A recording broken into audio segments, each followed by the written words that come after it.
1 year after my wife passed away, I hired a company to renovate her old office. I had just arrived at the church when the contractor called me and said, "Sir, I need you to come see what we discovered, but don't come alone. Bring your 2 sons with you." Yet why would you say that? My heart almost stopped beating when we got there. The hidden room contained evidence my wife had been keeping for all these years. Then I received a message. It was time for everything to end. Before we begin this story, comment below and let me know. What country are you watching from?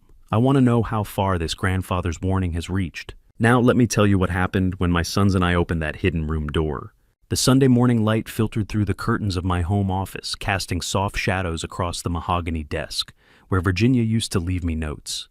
At 65, I'd grown accustomed to the silence of the house, too accustomed perhaps. It had been exactly 1 month since the funeral, and still her reading glasses sat on the side table, her coffee mug unwashed in the kitchen sink. I couldn't bring myself to move them, not yet. The shrill ring of my cell phone startled me from my thoughts. The caller ID showed a local number. I vaguely recognized Mike Davis, the contractor I'd hired 3 weeks ago to renovate Virginia's second-floor office. The one she'd worked in for years doing God knows what. Grant applications, she'd always said, non-profit work. I'd believed her. "Mr. Harrington," Mike's voice was tight, breathless. Not the usual easygoing drawl of a man who'd spent 30 years in construction. "Mike, everything okay? I wasn't expecting the work to be done until... Sir, I need you to come down here." "To your wife's office?" There was a pause heavy with something I couldn't name. "And Mr. Harrington, bring your sons. Both of them. Don't come alone." My hand tightened around the phone. "What are you talking about?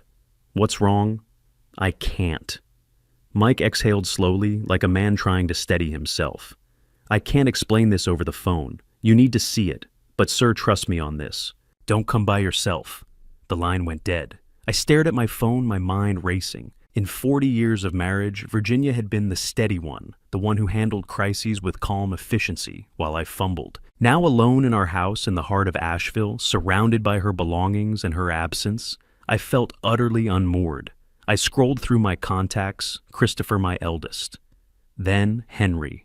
I hadn't seen them together in weeks, not since we'd sorted through Virginia's papers, arguing over what to keep, what to donate. The boys had never been close, not really. Christopher, the careful accountant with his perfect family. Henry, the risk-taker, twice divorced, and still searching for something he couldn't name. My thumb hovered over Christopher's name. "Bring your sons. Both of them. Don't come alone." The words echoed in my mind, carrying a weight I didn't understand. Mike Davis had worked on a dozen homes in Buncombe County. He'd seen it all: rotten beams, asbestos, black mold. What could possibly rattle a man like that? And why would it require both of my sons? By the time Christopher's silver Lexus pulled into my driveway at 11:15, I'd already paced a groove in the living room carpet. My eldest son emerged in a button-down shirt, even on Sunday's phone, pressed to his ear. Christopher had inherited Virginia's cautious nature, the kind of man who read every contract twice. Henry's truck roared up 10 minutes later, music blaring. At 35, he still moved through life like he was perpetually late for something he couldn't name. I met them at the door. "Inside. Both of you." The living room felt smaller with 3 Harrington men in it. Neither son sat when I gestured to the couch. They stood instead, and I noticed how they'd become strangers in the month since the funeral, Christopher and Henry on opposite sides of the room, maintaining that careful distance they'd perfected over the years. "I got a call from Mike Davis," I began. "The contractor working on your mother's office. He told me to bring you both. Said I shouldn't come alone." The silence was heavy. "That's weird," Henry said. "Did he sound scared?" "Yes." My voice cracked. He wouldn't explain why. Christopher's analytical mind engaged. Mom's office? What could a contractor find that requires..." He stopped, looked at me. "Have you tried calling Natalie?" The name hung in the air like smoke. "She's in Boston," Henry offered uncertainly. "Some consulting thing." "That was 5 days ago?" Christopher scrolled through his phone. "She hasn't returned my calls since Thursday." 6 days, I corrected quietly. "I haven't heard from her in 6 days. Natalie, my stepdaughter, Virginia's daughter from her first marriage, the one I'd raised as my own since she was 2. She'd been withdrawn since the funeral, distant in a way that felt different from normal grief. Maybe we should call her before..." Christopher started. "No." I reached for my keys. Mike said to come now. Whatever this is, we're not waiting. Henry grabbed his jacket. Dad's right. Christopher hesitated, then nodded, firing off a quick text to Angela, probably explaining he'd missed Sunday lunch with Olivia and Caleb. We took my Buick 3 men packed in like old family trips when the boys were small and Natalie would sit between them, keeping the peace. The drive to Patton Avenue took 12 minutes through quiet Sunday streets past churches, letting out brunch crowds gathering downtown. Nobody spoke. Christopher stared out the passenger window, his accountant's brain probably running scenarios. Henry drummed his fingers on the back of my seat, restless energy radiating off him like heat. I kept both hands on the wheel, Virginia's voice echoing in my memory. Stay calm, think clearly, don't let fear make decisions for you. But she wasn't here to guide me anymore. When we turned onto Patton Avenue, I saw Mike Davis's work truck parked outside the building, the contractor pacing near the entrance like a man waiting to confess something terrible. Henry leaned forward. Dad, what the hell is going on? I pulled into a parking spot and killed the engine. Through the windshield, Mike had stopped pacing. He was watching us now, arms crossed, his expression unreadable. I don't know, I said, but whatever it is, I didn't want to face it alone. Mike Davis hadn't moved from his spot near the entrance. As my sons and I approached, the contractor's face carried the look of a man who'd stumbled onto something he wished he could unsee. Mr. Harrington. Mike's usual handshake was absent. He just nodded toward the building's entrance. Second floor. I think you need to see this for yourself. The elevator ride felt endless. Henry shifted his weight impatient. Christopher stood perfectly still, that analytical mask firmly in place. I watched the floor numbers light up one after another, wondering what Virginia had kept from me in this building, where she'd spent so many late nights. Grant applications she'd always said. Fundraising reports. Boring paperwork, honey. The office door stood open. Inside the space looked exactly as I remembered, neat desk filing cabinets, the familiar scent of Virginia's jasmine perfume, still lingering somehow. But the far wall had been transformed. The heavy bookshelf that had stood there for 15 years now sat at an angle pulled away to reveal something impossible. I was checking the wall for moisture damage, Mike explained, his voice tight. Found it was hollow. Then I noticed the bookshelf, it's on a pivot hinge. Old school mechanism, probably custom built decades ago. Henry moved closer. A hidden door, seriously. Mike reached for a leather-bound volume on the third shelf, a collection of Emily Dickinson poems I'd given Virginia on our 10th anniversary.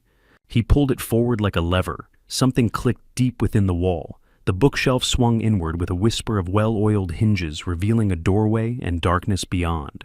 Mike flipped a switch just inside the threshold. Fluorescent lights buzzed to life. My breath caught in my throat. The room was roughly 8 by 10 feet, windowless and climate-controlled. 15 filing cabinets lined the walls in perfect rows, each drawer labeled in Virginia's elegant handwriting. In the corner sat an old television on a rolling cart, a VHS player connected beneath it. A leather office chair. Virginia's chair, the one that had disappeared from our home study years ago, sat in the center like a command post. Jesus Christ, Henry whispered. Christopher moved, first drawn by that accountant's instinct to organize chaos into something comprehensible. His eyes scanned the labels on the nearest cabinet, dates, names, numbers that probably meant something terrible. I couldn't move. My legs felt welded to the floor just inside the doorway. I stared at the filing cabinets, at my wife's handwriting, so familiar, so beloved, marking each drawer with the same precision she'd used to write birthday cards and grocery lists. One label caught my eye. Drawer, 3-second cabinet from the left. Mayor Brennan, 2004-2019. My hand trembled as I reached out to touch it, fingers tracing the letters Virginia had written. Lawrence Brennan had been mayor of Richmond for 15 years. I'd met him twice at charity functions. Nice man, funny stories, impressive resume. Why did Virginia have a file on him? Dad. Christopher's voice was strange, thin, and strained. He'd opened one of the other cabinets, pulled out a thick folder. Photographs spilled across the top, images of a man I didn't recognize meeting someone in a parking garage. Bank statements, photocopied checks, and beneath it all a ledger in Virginia's handwriting detailing payments, dates, amounts, instructions. Christopher looked up, his face drained of color, and I saw something I'd never seen in my eldest son's eyes before. Fear. Dad, Christopher said again, his voice barely above a whisper, these are blackmail files. For 90 minutes, the three of us worked in stunned silence, pulling drawer after drawer, trying to comprehend the architecture of Virginia's secret life. Christopher approached it like an audit, methodical, systematic. He found a leather-bound ledger in the center cabinet, filled with Virginia's meticulous entries. Each page documented a name, a date, an amount. 47 individuals, he said finally. Dating back to 1999, 25 years. Henry was across the room, examining a file labeled Pharmaceutical Exec, 2015-2023. Inside photographs of a man accepting an envelope in a parking lot. Bank transfers to offshore accounts. Audio cassettes labeled Opioid Kickback Scheme. A payment schedule in Virginia's hand, monthly $8,000. Terms, silence regarding Medicare fraud. This one paid her almost $1 million over 8 years. Henry said, disgust thick in his voice. I stood near the television staring at a security monitor mounted on the wall. 4 camera angles showed this room in real time. Virginia had watched this place around the clock, even from home. Even while sitting beside me on the couch, she'd been monitoring her empire. Christopher flipped through the ledger, faster hands shaking. She categorized them. Corruption 12 files, fraud 9, drug trafficking 6, assault embezzlement witness tampering. He looked up. Dad, she documented everything. Each file was a masterwork of evidence. Photographs from concealed angles, bank records obtained through illegal means, recorded conversations the subjects never knew about. In one folder marked Judge Morrison, 2008-2021, I found a photo of a distinguished man accepting cash in a courthouse bathroom. Beneath it, fixed custody case, $50,000. Evidence recording, bank transfers, attorney willing to testify. The corporate structure is sophisticated, Christopher said, examining business documents. LLC's offshore accounts in the Caymans and Singapore. Everything routed through consulting firms. On paper, this looks like legitimate investment income. Henry found the security hub behind the last cabinet. Professional-grade surveillance encrypted feeds backup power. This setup cost a fortune. I moved to Virginia's leather chair, where a slim journal lay open. My wife's handwriting filled every page, not evidence, but personal observations. March 3rd, 2019. Brennan's payments late. Pressure increasing. Must protect what matters most. January 5th, 2024. Someone's asking questions. Need to secure final insurance. My hands trembled. Between clinical documentation of crimes, Virginia had written fragments of her thoughts, her fears. But nowhere did she explain why. Why build this? Why risk everything? Total collected over 25 years. Christopher said, holding up a spreadsheet. Approximately $12 million. Current trust balance, $7.3 million. She spent $5 million, Henry said. On what? I stared at the journal. Every entry was dated, cross-referenced, obsessively detailed. The same precision Virginia used for grocery lists and birthday cards. I saw her handwriting on the cabinets, on payment schedules, on surveillance logs. Her favorite chair sat in the center like a command post. Her security cameras watched everything. This wasn't a mistake or a one-time lapse in judgment. This was an empire she'd built with the same care she'd brought to our marriage, our home, our life together. Christopher pulled out another file, this one recent, dated March 2024. Dad, look. She was still actively collecting payments last month, a week before she died. The words hung in the air. A week before she died. I thought about that last week. Virginia making breakfast, asking about my doctor's appointment, laughing at our favorite show. All while running this. All while maintaining files on 47 people's darkest secrets. I looked at my sons, Christopher pale and rigid, Henry's jaw clenched with barely contained anger, and felt everything I'd believed about my life disintegrate. The woman who'd reminded me to take my blood pressure medication had been operating a sophisticated criminal enterprise for a quarter century. I was married to her for 40 years, I whispered. How could I not have known? Henry found it tucked behind the television, a VHS tape in a clear plastic case, a strip of masking tape across the front with 3 words in Virginia's handwriting, for Graham, watch first. Dad. Henry held it up, and something in his voice made both Christopher and me turn. I think you need to see this. My chest tightened. More secrets, more revelations. How much more could there possibly be? Christopher cleared space on the small desk, angling the television so all three of us could see. Henry fed the tape into the VHS player, the machine whirred to life with a mechanical click that seemed too loud in the silence. Static flickered across the screen, then resolved into an image. Virginia. My breath caught. There she was, sitting in this very chair, in this very room, the filing cabinets visible behind her. The date stamp in the corner read, March 6th, 2024, 2 weeks before the accident. 2 weeks before she died. She looked exhausted. Dark circles under her eyes, hair pulled back in a hasty ponytail, none of the careful grooming she usually maintained. But her gaze was steady, focused directly on the camera, with an intensity that made me feel like she was looking right through the screen at me. Graham. Her voice, God, her voice filled the small room. If you're watching this, I'm gone. And someone close to our family is responsible. Henry swore under his breath. Christopher went rigid. Virginia continued her words, deliberate, carefully chosen. I need you to understand something.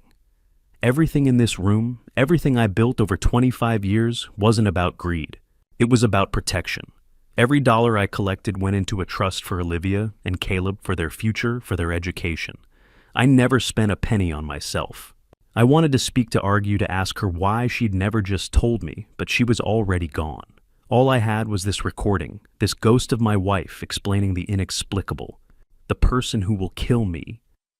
Virginia's voice cracked slightly, the only sign of fear she allowed herself. It's someone you trust completely, someone who's been in our home, at our dinner table, in our lives. She leaned closer to the camera. I can't name them on this tape. It's too dangerous. But I've left everything you need in the other recordings. Watch them in order.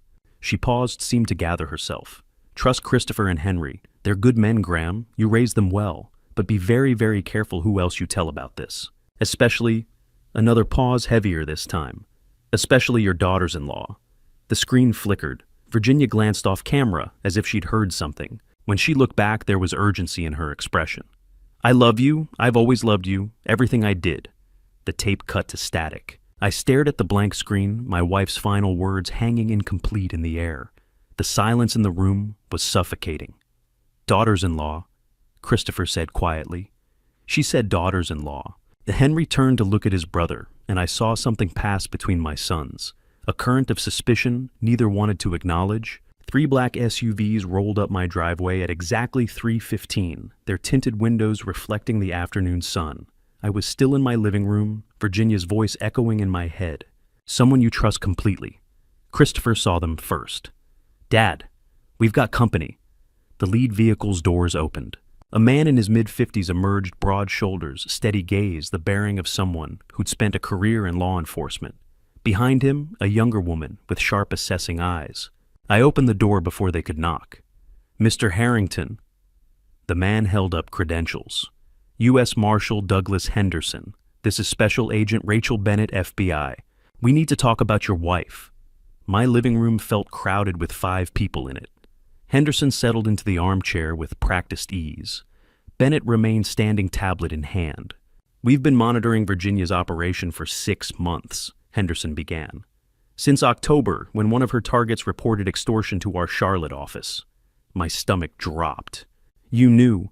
We knew she was collecting payments from 47 individuals across 3 states, Bennett said. But when we investigated, we realized she wasn't running simple blackmail. She was documenting a criminal network, corruption, drug trafficking, money laundering. People connected to organized crime going back 40 years. So you were using her, Christopher said. We were building a case. Virginia was cooperating unofficially. She'd agreed to turn over her files once we arranged certain protections. But she died first, Henry said flatly. Yes, March 20th, officially ruled an accident brake failure on Blue Ridge Parkway. We believe it was murder. My hands gripped the armrests. Murder. Henderson leaned forward. Which brings us to why we're here. 4 days ago, your daughter Natalie withdrew $4.7 million from one of Virginia's trust accounts. Legitimate power of attorney, she was a state executor, but the amount and timing are suspicious. Bennett turned her tablet around. Bank records showed Natalie's signature, a wire transfer to the Cayman Islands. Date, April 17th, 2024, 8:47 a.m. Her phone's been off since that afternoon, Bennett continued. Last location, Charlotte Douglas Airport, 2:45 p.m. No credit card activity, no hotel check-ins, no car rentals since. Someone has her, Christopher said, his face pale. Possibly. Henderson's expression was grim. Or she's hiding. Either way, we need your cooperation. Everything Virginia left files recordings names. We need to know who she was investigating and who might have wanted her dead. My mind spun. Natalie missing. Virginia murdered. Federal agents discussing organized crime conspiracies.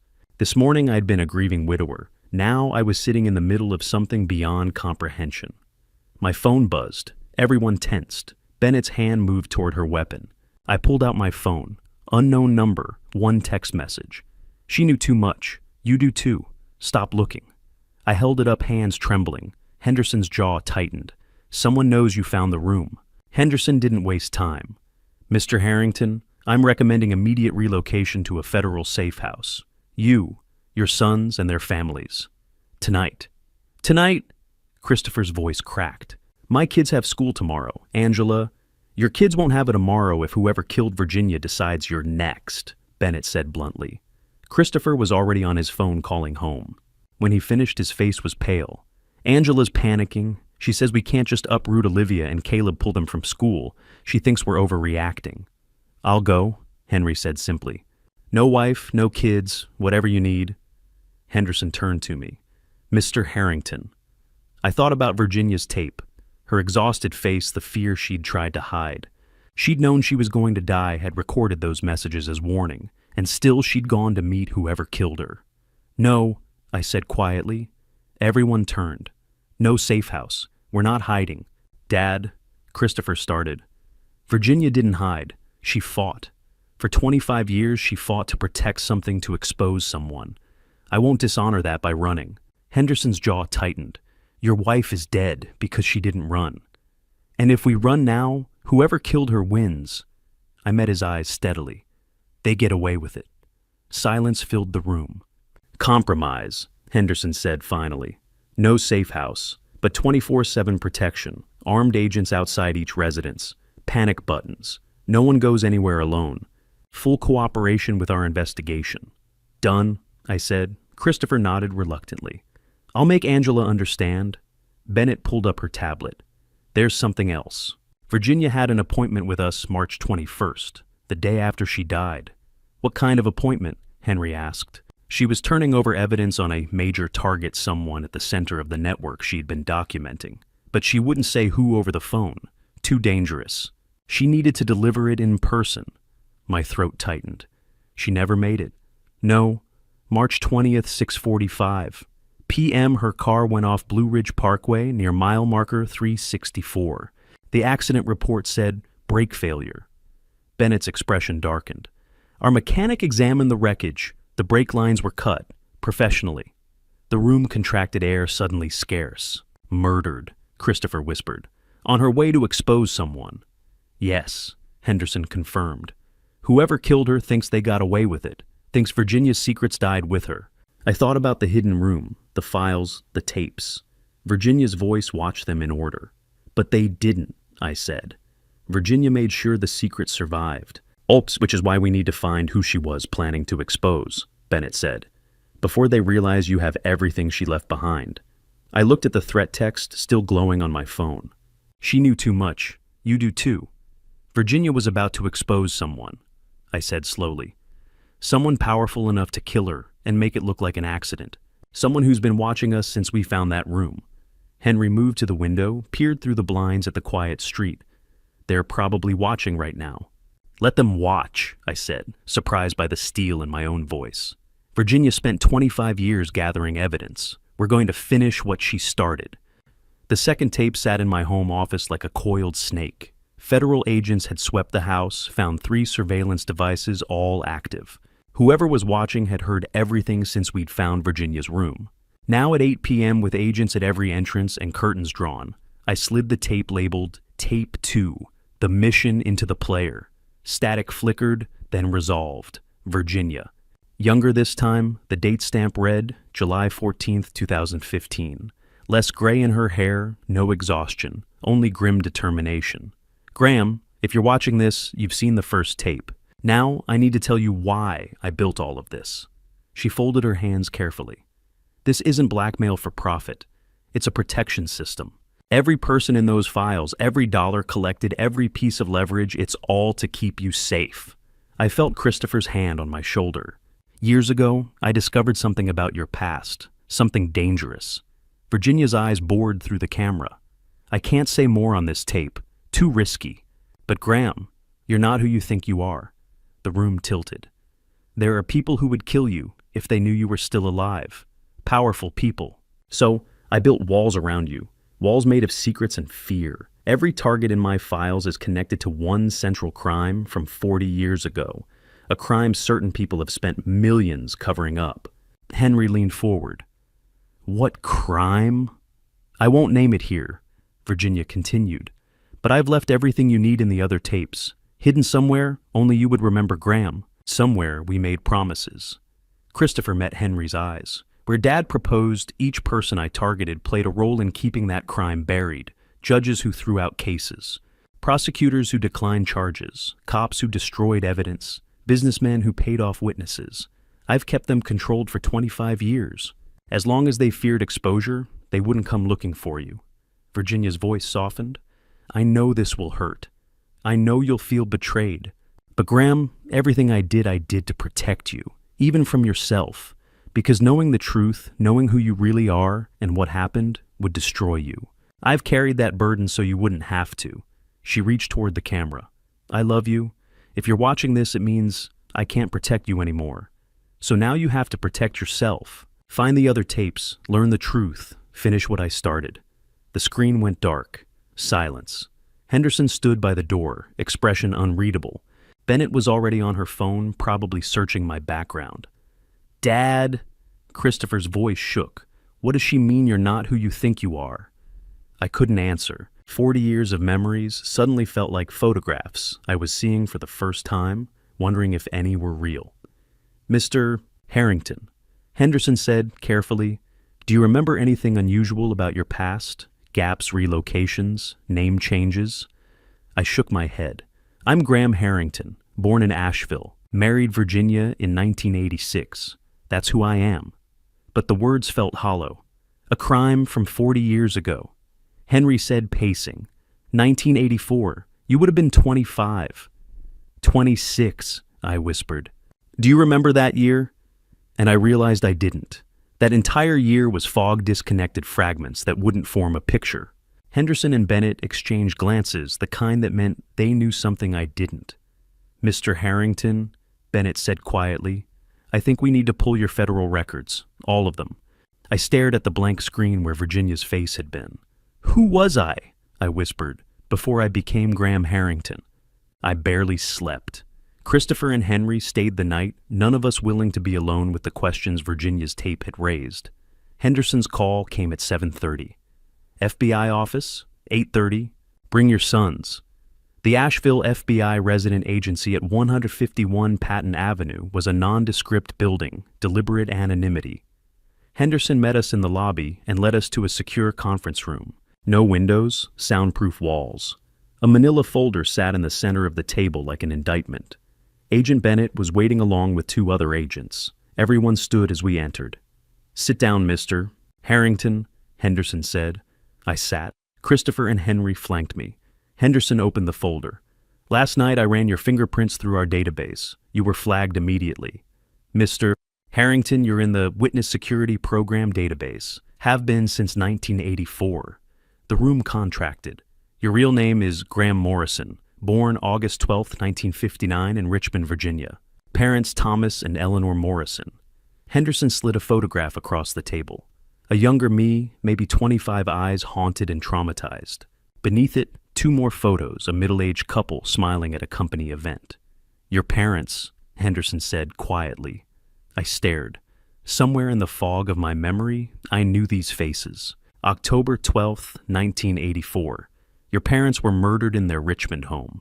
The initial report said home invasion, but it was arson. Someone doused the first floor with accelerant and lit it. Thomas and Eleanor Morrison died of smoke inhalation. You were there visiting for dinner. You hid in the basement when you heard intruders. Images flashed through my mind, smoke heat screaming gasoline, but they felt like someone else's memories, a half-forgotten movie. You were the only witness. You testified before a secret grand jury 3 weeks later, identified one perpetrator from photos. But the case was closed in December 1984. Insufficient evidence, they said. No charges filed. That's impossible, Christopher said. If Dad testified, federal prosecutors suspected corruption, Henderson said. The detective Raymond Cook Richmond PD buried evidence. The prosecutor who declined charges, Lawrence Brennan, had organized crime connections. The case was deliberately killed to protect the murderers. Bennett spoke. To protect you, justice placed you in witness security. New identity, new location, $50,000 to start over. You became Graham Harrington, moved to Asheville in January 1985. My hands trembled. I don't remember any of this. WITSEC protocols in the 80s included psychological conditioning, Bennett explained gently. You were trained to forget Graham Morrison, to bury those memories for your safety. So Dad's entire life is a lie, Henry demanded. Not a lie, a protection, Henderson said. Graham Harrington is real, your family is real, but everything before 1985 was deliberately erased. I stared at my parents' photograph. Thomas Morrison, Eleanor Morrison. I should feel something grief rage. Instead, only numbness and the growing horror of emptiness where 25 years should be. The people who killed them, I whispered. Are they still alive? Henderson and Bennett exchanged glances. Some are dead, Henderson said. But not all, and Virginia knew exactly who they were. That's what her files documented. That's why she built her operation to protect you from the people who murdered your parents. Christopher leaned forward. Mayor Brennan, the file Dad saw. Lawrence Brennan was the prosecutor who closed the case. His father, William Brennan, ordered the hit. Bennett confirmed. Lawrence covered it up. Virginia had evidence on both of them and everyone else involved in burying your parents' murder. I closed my eyes, Virginia's voice echoing. You're not who you think you are. She'd known. For 40 years, she'd known my parents were murdered, known I was living under a false identity, known the killers walked free, and she'd fought them alone in secret to keep me safe. How is it possible? My voice broke. How can I not remember, Doctor? Stephen Clark arrived at 9 sharp, a soft-spoken man in his 50s FBI psychologist, specializing in witness protection and suppressed memory recovery. Mr. Harrington, Dr. Clark said, settling across from me. Close your eyes. I'll ask questions. Answer with the first thing that comes to mind. Don't think. Just respond. I glanced at Henderson, who nodded.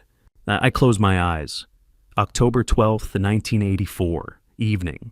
Where are you? Nothing. Blank darkness. Try harder. What do you see? A flash of sudden visceral. Smoke. The acrid smell burning my throat. Smoke, I whispered. What else? Screaming. A woman's voice desperate. My mother! She's screaming! Where are you? Darkness, wooden stairs above, thunder of footsteps. Under the stairs. Basement. Hiding. Christopher and Henry sat frozen, watching my face contort with terror. What do you hear? Footsteps heavy, a man's voice deep angry, another telling him to hurry. Something splashing. Liquid. My breathing quickened. Gasoline. I smell it. Can you see them? A shadow, large, broad-shouldered, orange flicker of a lighter.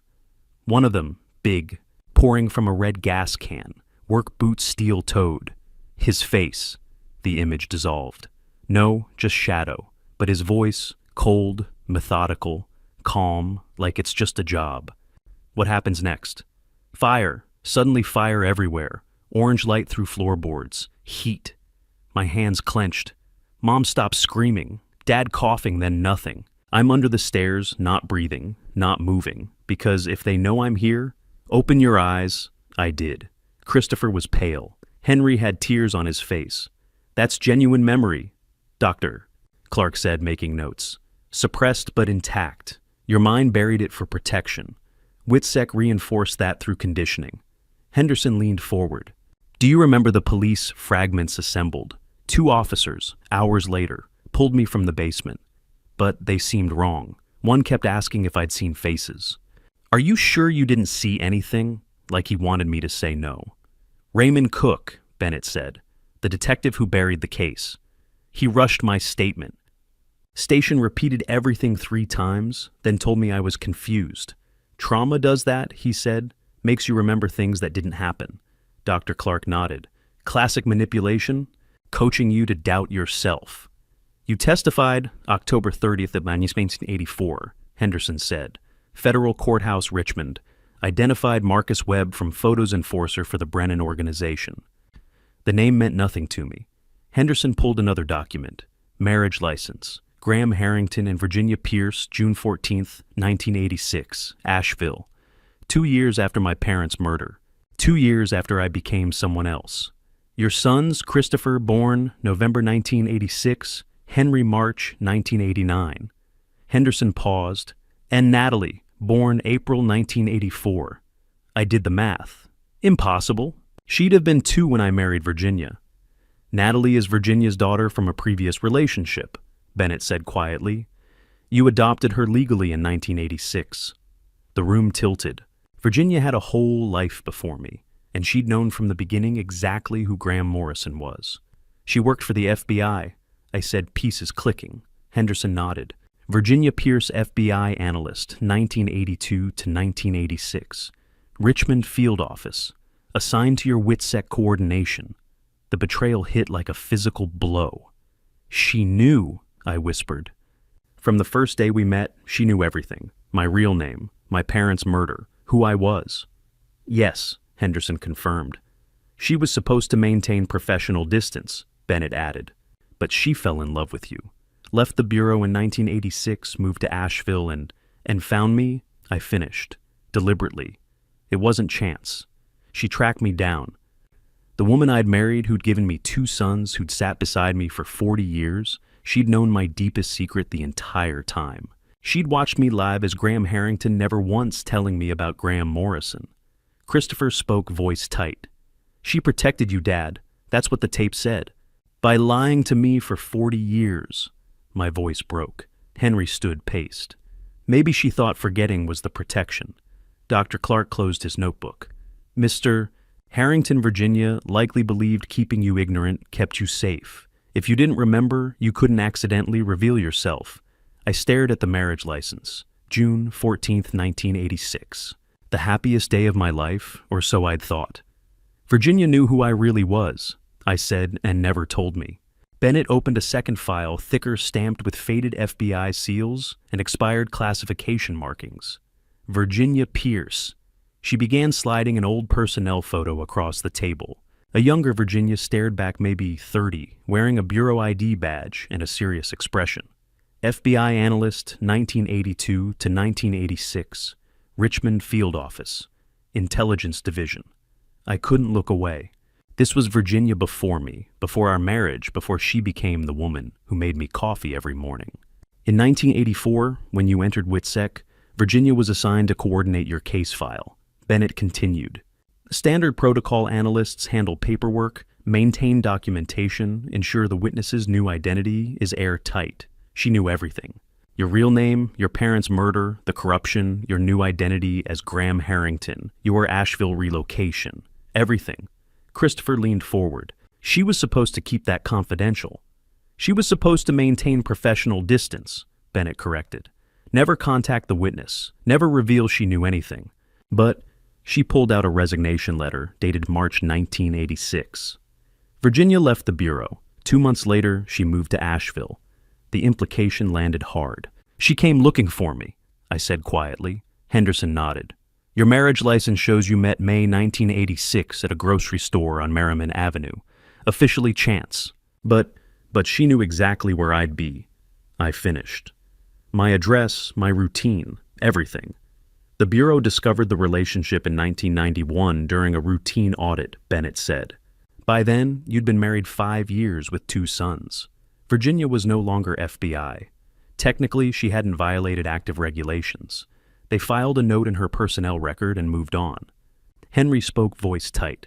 So for 40 years, our mother lived with the man she was supposed to protect from distance. That's love, I interrupted, surprising myself. She fell in love with someone she couldn't have and chose him anyway.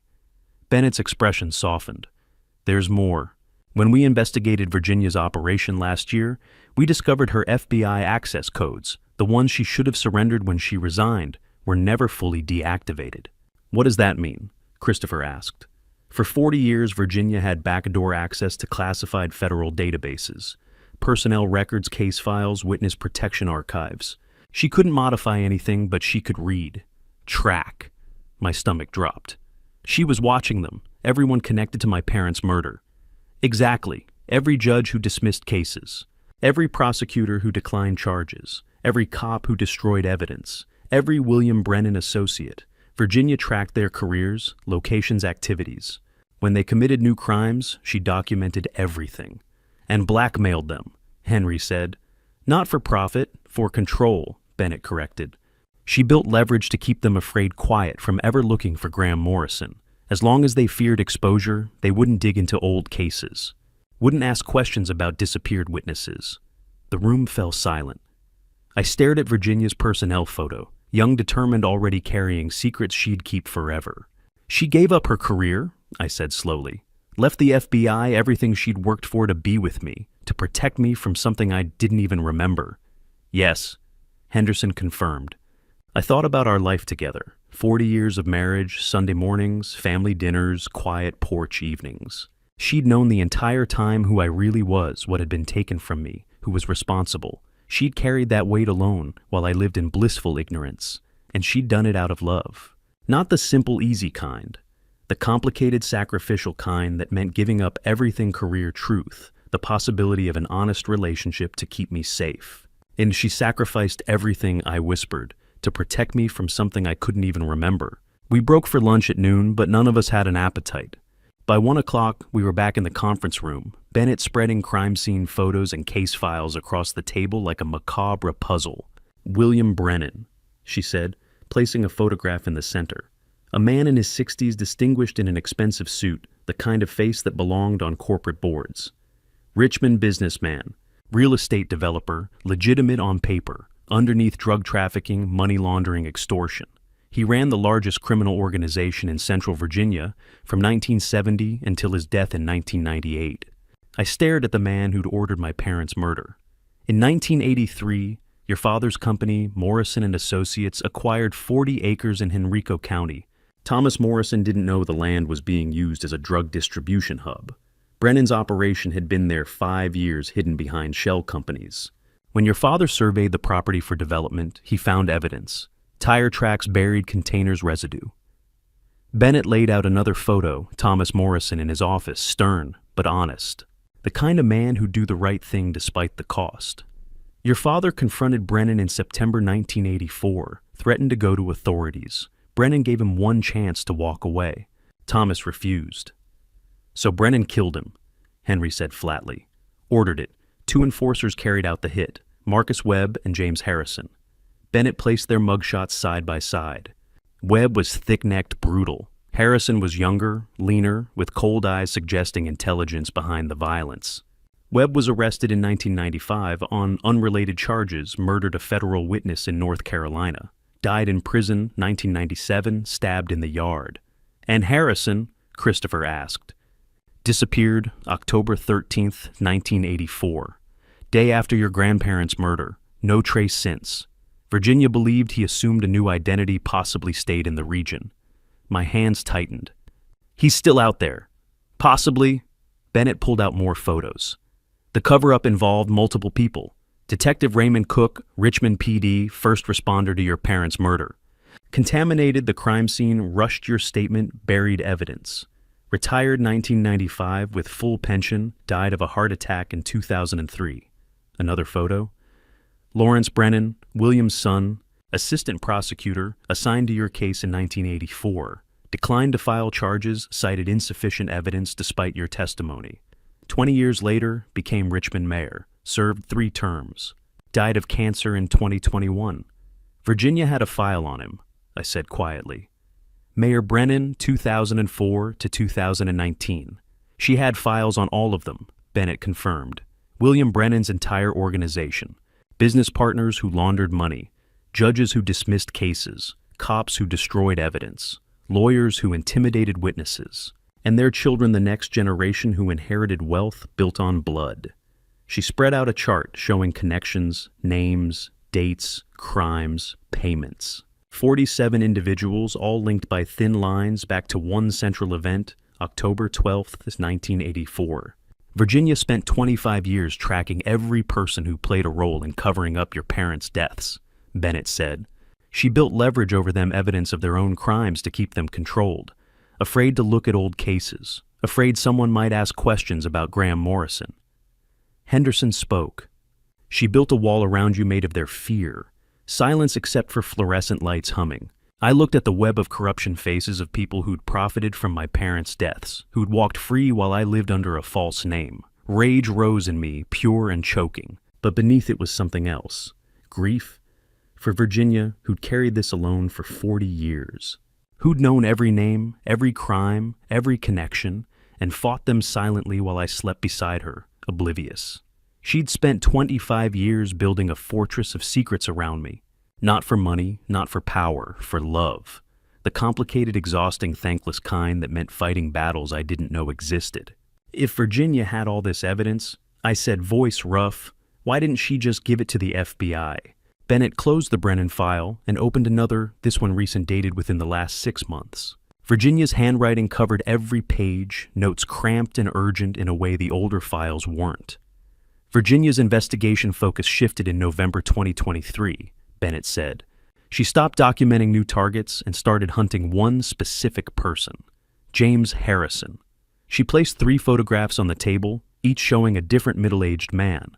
Harrison disappeared completely after October 13th of 1984. No death certificate, no arrest records, no sightings.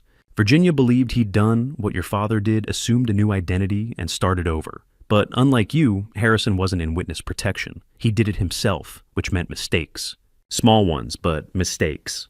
Christopher leaned forward, studying the photos. Who are these men? Virginia's suspects. 3 men, all the right age, all living within 200 miles of Richmond, all with backgrounds that don't quite add up. Bennett pointed to the first photo. James Cole, 63, contractor in Charlotte. No records before 1986. Second photo. Harrison Kyle, 60, real estate investor in Charleston. Birth certificate filed in South Carolina, 1985, but no hospital records. Third photo. Kyle Porter, 59, insurance broker here in Asheville. Bennett paused, let that sink in. Married to Natalie Harrington in 2018. The room went silent. I stared at the photograph. Kyle Porter. I'd met the man a dozen times, family dinners, holidays, Natalie's wedding, 6 years ago. Pleasant guy, soft-spoken, worked in risk assessment. The kind of son-in-law who remembered birthdays and helped with yard work. No, I said. That's not possible. Virginia thought it was more than possible. Bennett pulled out Virginia's notes pages of meticulous comparison. She spent 6 months investigating all 3 men. James Cole had an alibi. His sister confirmed he was in California in October 1984. Harrison Kyle's DNA didn't match crime scene evidence from 1984. But Kyle Porter, Henry asked, his voice tight. Bennett flipped to the final page of Virginia's notes. Date March 19, 2024. 1 day before Virginia died. The handwriting was rushed, almost frantic. Confirmed. KP. Photo match 87%. Dental records requested from Virginia DMV. Tell no one until certain. Meeting him tomorrow, 6 p.m. Blue Ridge Parkway Overlook. We'll get confession on tape. KP, Christopher said. Kyle Porter. Virginia's scheduled FBI meeting was March 21st. Bennett continued. She was going to present evidence identifying James Harrison, but she never specified who. These notes were in a separate file we found 2 days ago, hidden in her office safe deposit box. Henderson spoke, his voice grim. Virginia confronted Kyle Porter on March 20th. She died that same night, brake failure on Blue Ridge Parkway. I couldn't breathe. Kyle Porter, Natalie's husband, the man who'd been at our dinner table, who'd been in our home, part of our family for 6 years. Natalie, I whispered. She's been missing for 6 days, $4.7 million. We believe Natalie discovered something, Bennett said carefully. Maybe she found Virginia's notes. Maybe Kyle slipped. But on April 17th, she withdrew that money and disappeared. We think she's either running from Kyle or he has her, Henry finished. I looked at Kyle Porter's photograph. Pleasant smile, kind eyes. A mask. Underneath was the man who'd poured gasoline on my parents' floor, who'd listened to my mother scream, who'd killed Virginia when she got too close to the truth. And now he had Natalie. Kyle killed Virginia. I said the words like broken glass in my throat. And now he has my daughter. Bennett pulled up a digital timeline on her tablet, projecting it onto the conference room screen. Let's talk about what happened to Natalie. A series of dates appeared, each with corresponding bank records, phone logs, and surveillance footage timestamps. April 16th, 5 days ago. Natalie accessed Virginia's trust accounts using power of attorney. Completely legitimate, she was named executor of the estate, but the amount she moved raises red flags.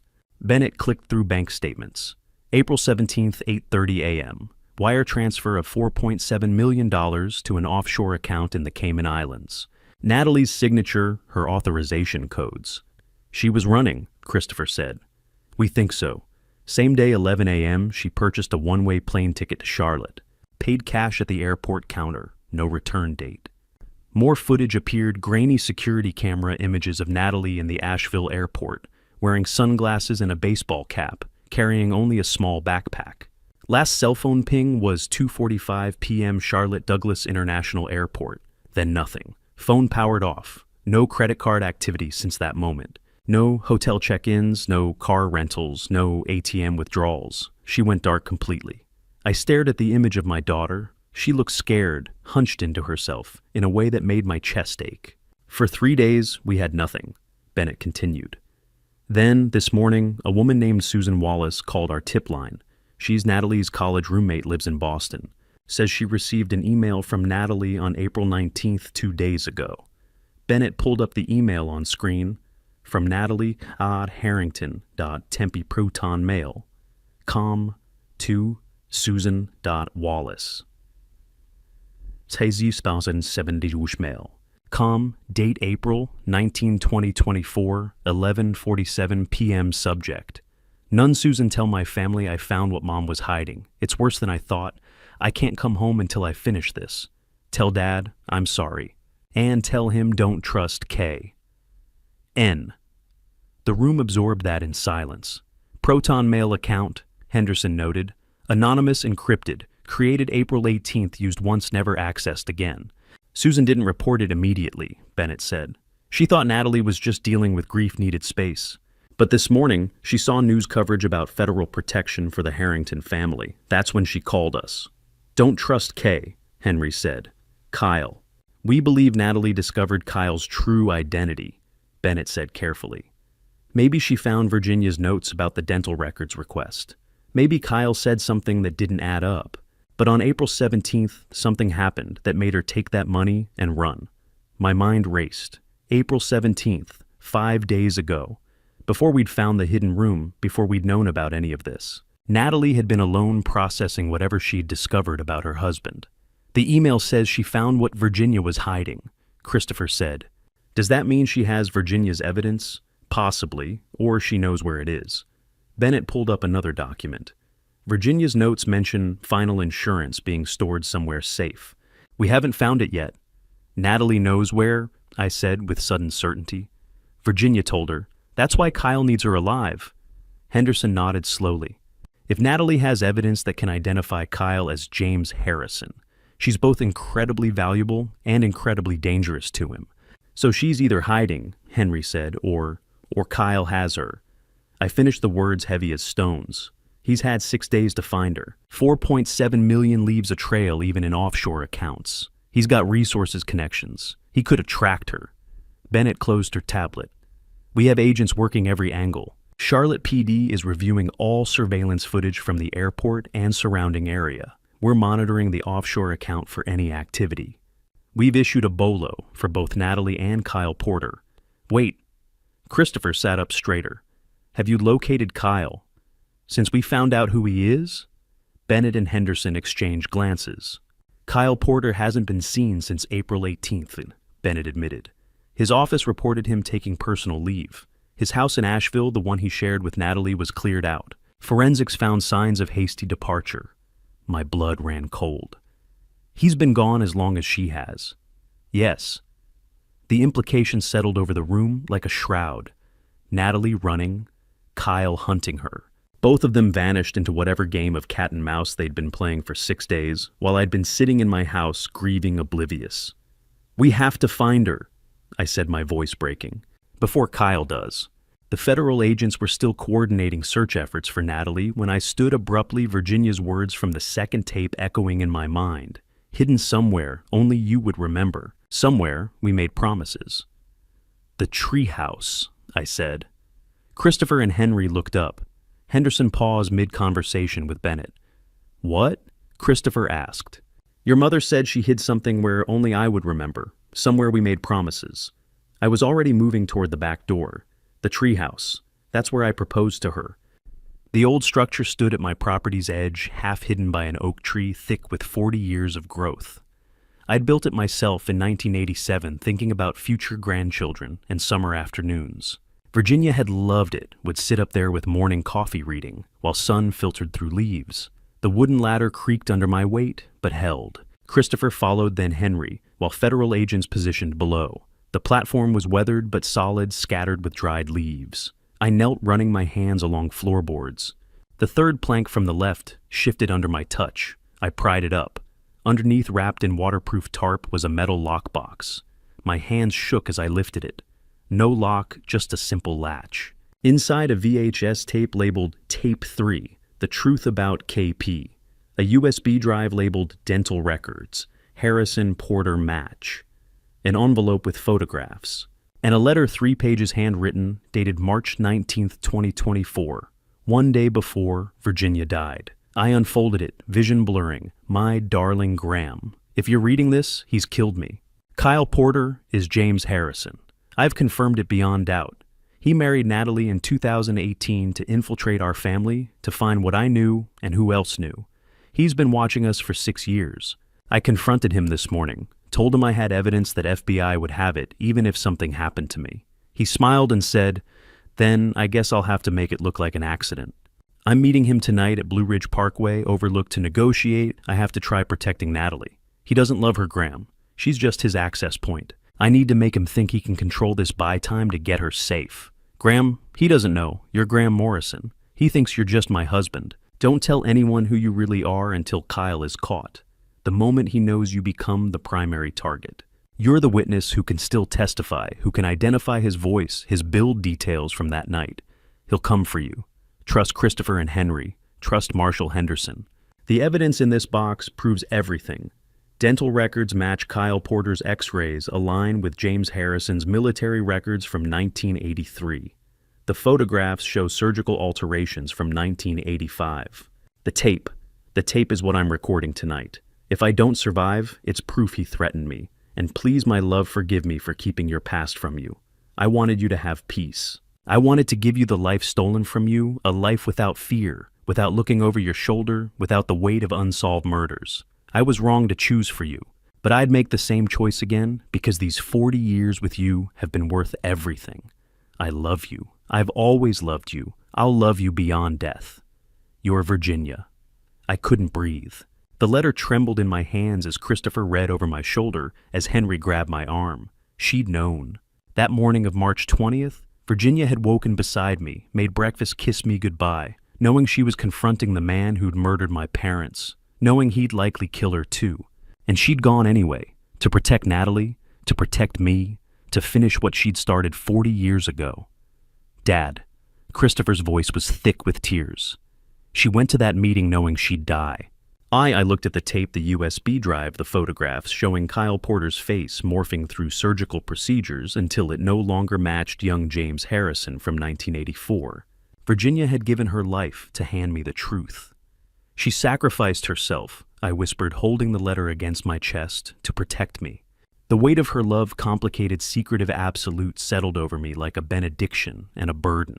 For 40 years, she'd fought a war I didn't know existed. And in the end, she'd walked into death to give me the weapons to finish it. Now, Kyle had Natalie, and I had Virginia's evidence. We gathered in my office at 7:30, the space crowded with federal agents and tension. Henderson brought an evidence technician. Bennett set up recording devices. Christopher and Henry flanked my chair. I held Virginia's letter in one hand, the VHS tape in the other. "Ready?" Bennett asked gently. I nodded. I slid the tape into the player. Static then, the image resolved. Dashboard camera view, hidden in Virginia's purse capturing her car interior, and through the windshield, the Blue Ridge Parkway Overlook parking area. Date stamp, March 20th, 2024, 6:00 p.m., 45 minutes before Virginia died. Audio crackled first, Virginia's breathing steady but tense. A car door, footsteps on gravel. Then Kyle Porter's voice. "Virginia, scenic spot for a meeting. We need to talk, Kyle." Virginia's voice was strong, no fear. "I think we're past talking." The friendliness evaporated. "You've been bleeding my father's associates dry for 25 years. It ends now." Through the windshield, Kyle moved into frame, dark jacket hands in pockets. The pleasant son-in-law was gone. His face was cold, calculating. "Your father murdered Graham's parents," Virginia said. "You helped cover it up." Kyle laughed harsh, ugly. "My father killed a lot of people, Virginia. The Morrisons were nobody special, but you built an empire on their ashes. Respect. I built protection. Call it what it is, extortion, but I'll give you credit. You were smart. Took me years to figure out who you really were, and by then I'd already paid you nearly $1 million to keep my identity secret." "Graham never knew," Virginia said, tremor in her voice now, "and he never will." "Oh, I'll make sure of that." Kyle's smile was visible even in grainy footage. "After tonight, this ends. Your files I've already copied most from Natalie's laptop. Your FBI contact I know about Henderson. Your trust accounts, I control them through Natalie. She doesn't know who you are. She's about to find out, right after I deal with you." Kyle pulled out a small toolkit. "Relax, I'm not shooting you. Too obvious. This needs to look natural." He moved out of frame, sounds of metal on metal, something being cut. My hands clenched. "Break lines," Christopher whispered, horrified. Virginia's voice shaking. "You won't get away with this." "No." Kyle reappeared, wiping his hands. "Mess, brake failure on a mountain road." "Accidents happen, Virginia, especially to women your age. Investigators will find nothing suspicious." Kyle's face appeared close to Virginia's window, that terrible smile. "Brake failure. So tragic." He tapped the glass. "Give my regards to the Morrisons." The video showed Virginia's car starting pulling away. Kyle stood watching, utterly calm. His voice faded as she drove. "Goodbye, Virginia." The screen went black. Audio continued Virginia's breathing engine sound, then a scream, metal, grinding, sickening crash, silence. Static filled the screen. No one in the office moved. I stared at the blank television, tears streaming. I'd just watched my wife drive to her death, heard the man who'd murdered my parents gloat about murdering her too. Henry was crying openly. Christopher stood, rigid fists clenched. Bennett turned off recording equipment, face pale. "This is evidence of premeditated murder, first degree. He confessed to your parents' deaths, to infiltrating your family, to sabotaging Virginia's car. He admitted everything," Henderson said grimly. "Morrison murders 25 years of tracking Virginia's operation using Natalie as access. This tape convicts him." I found my voice rough with grief and rage. "He said Natalie's about to find out who he is. Does that mean? It means she discovered something after Virginia died," Bennett said. "Maybe she found Virginia's notes. Maybe Kyle slipped. But April 17th, she realized who she'd married and ran. With $4.7 million in evidence," Christopher added. "Kyle's been hunting her for 6 days," Henry said. Henderson's jaw tightened. "And now, we're hunting him. We have his voice on tape confessing to murder. We have dental records proving Kyle Porter is James Harrison. We have everything we need to issue a federal warrant." Bennett met my eyes. "This tape is exactly what Virginia died to give us. Now we use it to finish what she started." By 6 a.m. Tuesday, the operation had shifted to FBI Charlotte field office, bigger facility, more resources closer to Kyle's last known location. I hadn't slept, neither had Christopher or Henry. We sat in the observation room while the task force assembled. 20 FBI agents, a dozen U.S. Marshals, 4 ATF specialists, local law enforcement from 3 states. Bennett stood at the front beside a screen showing Kyle Porter's face, driver's license photo, beside digitally aged James Harrison mugshot. "Kyle Harrison Brennan," Bennett began. "Age 59. Born James Harrison Brennan. April 1965, Richmond, Virginia. Son of William Brennan, deceased organized crime figure. Legal name. Changed January 1985, 4 months after Morrison murders. He was 20. She clicked through slides. Education UNC Business Degree 1987, Duke MBA 1990. Career Insurance Risk Assessment. Currently employed by Consolidated Risk Management. Perfect cover. His job is researching people's vulnerabilities. I watched agents take notes, study photos. Kyle's face from multiple angles, professional headshots, surveillance footage, DMV records. Married Natalie Harrington, June 2018. No prior marriages under Kyle Porter identity. No criminal record. Exemplary credit. Model citizen. Bennett's tone dripped irony. His last confirmed sighting April 18th, his Asheville office. Told colleagues he was taking personal leave for family emergency. More slides. Residence 847 Maple Ridge Drive, Asheville. Search warrant executed yesterday. House cleared out. Forensics found evidence of hasty departure, wiped hard drives, burned documents, clothing removed. Financial activity, an agent asked. Bank accounts emptied April 16th and 17. Approximately $200,000 withdrawn cash and wire transfers. Credit cards inactive since April 17th. Operating off-grid. Henderson stepped forward. Neighbor Mrs. Patterson reported seeing Kyle loading a white cargo van, evening of April 17th around 10 p.m. Enterprise Rental paid cash, returned April 18th in Charlotte. No vehicle registered to Kyle Porter, spotted since. Bennett showed grainy footage. Security camera caught him loading boxes. Timestamp April 17th, 9:47 p.m. He's been running 6 days, an agent noted. Correction, Henderson said. He's been hunting. Natalie withdrew $4.7 million April 17th morning. Kyle cleared his house that night. He's tracking her. The room went silent. Kyle Porter has no known associates under current identity, Bennett continued. But James Harrison Brennan had connections. Brennan Organization and remnants, criminal contacts from the 80s and 90s. We're investigating everyone from Virginia Harrington's files. She displayed a map of the southeast red pins marking locations. Properties connected to former Brennan associates, coordinating with field offices in Virginia, North Carolina, South Carolina, Georgia, Tennessee. All points bulletin issued this morning, Henderson added. The federal warrant for first-degree murder, kidnapping, extortion, racketeering, armed and extremely dangerous. I stared at Kyle's face on screen. The man who'd sat at my table smiled, made small talk, pretended to be family. Assessment, Bennett said. Kyle's been planning this for years. He married into the Harrington family in 2018 specifically to monitor Virginia's operation. He's had 6 years to prepare escape routes, establish false identities, set up resources. He's intelligent, patient, and methodical. She paused. He's also desperate. Virginia exposed him. Natalie discovered his identity and ran with evidence and money. His entire constructed life collapsed in 48 hours. Desperate men make mistakes. Or they get violent, another agent said. Henderson's jaw tightened. Which is why we find him fast. He's had years to prepare, but we have something he doesn't. Virginia's complete documentation of the Brennan network. Every safe house, every contact, every resource they ever used. We're not just hunting Kyle. We're dismantling his entire support system. I leaned forward, watching the coordinated machine of federal law enforcement mobilize. They were coming for Kyle Porter. And they wouldn't stop until they found him and Natalie.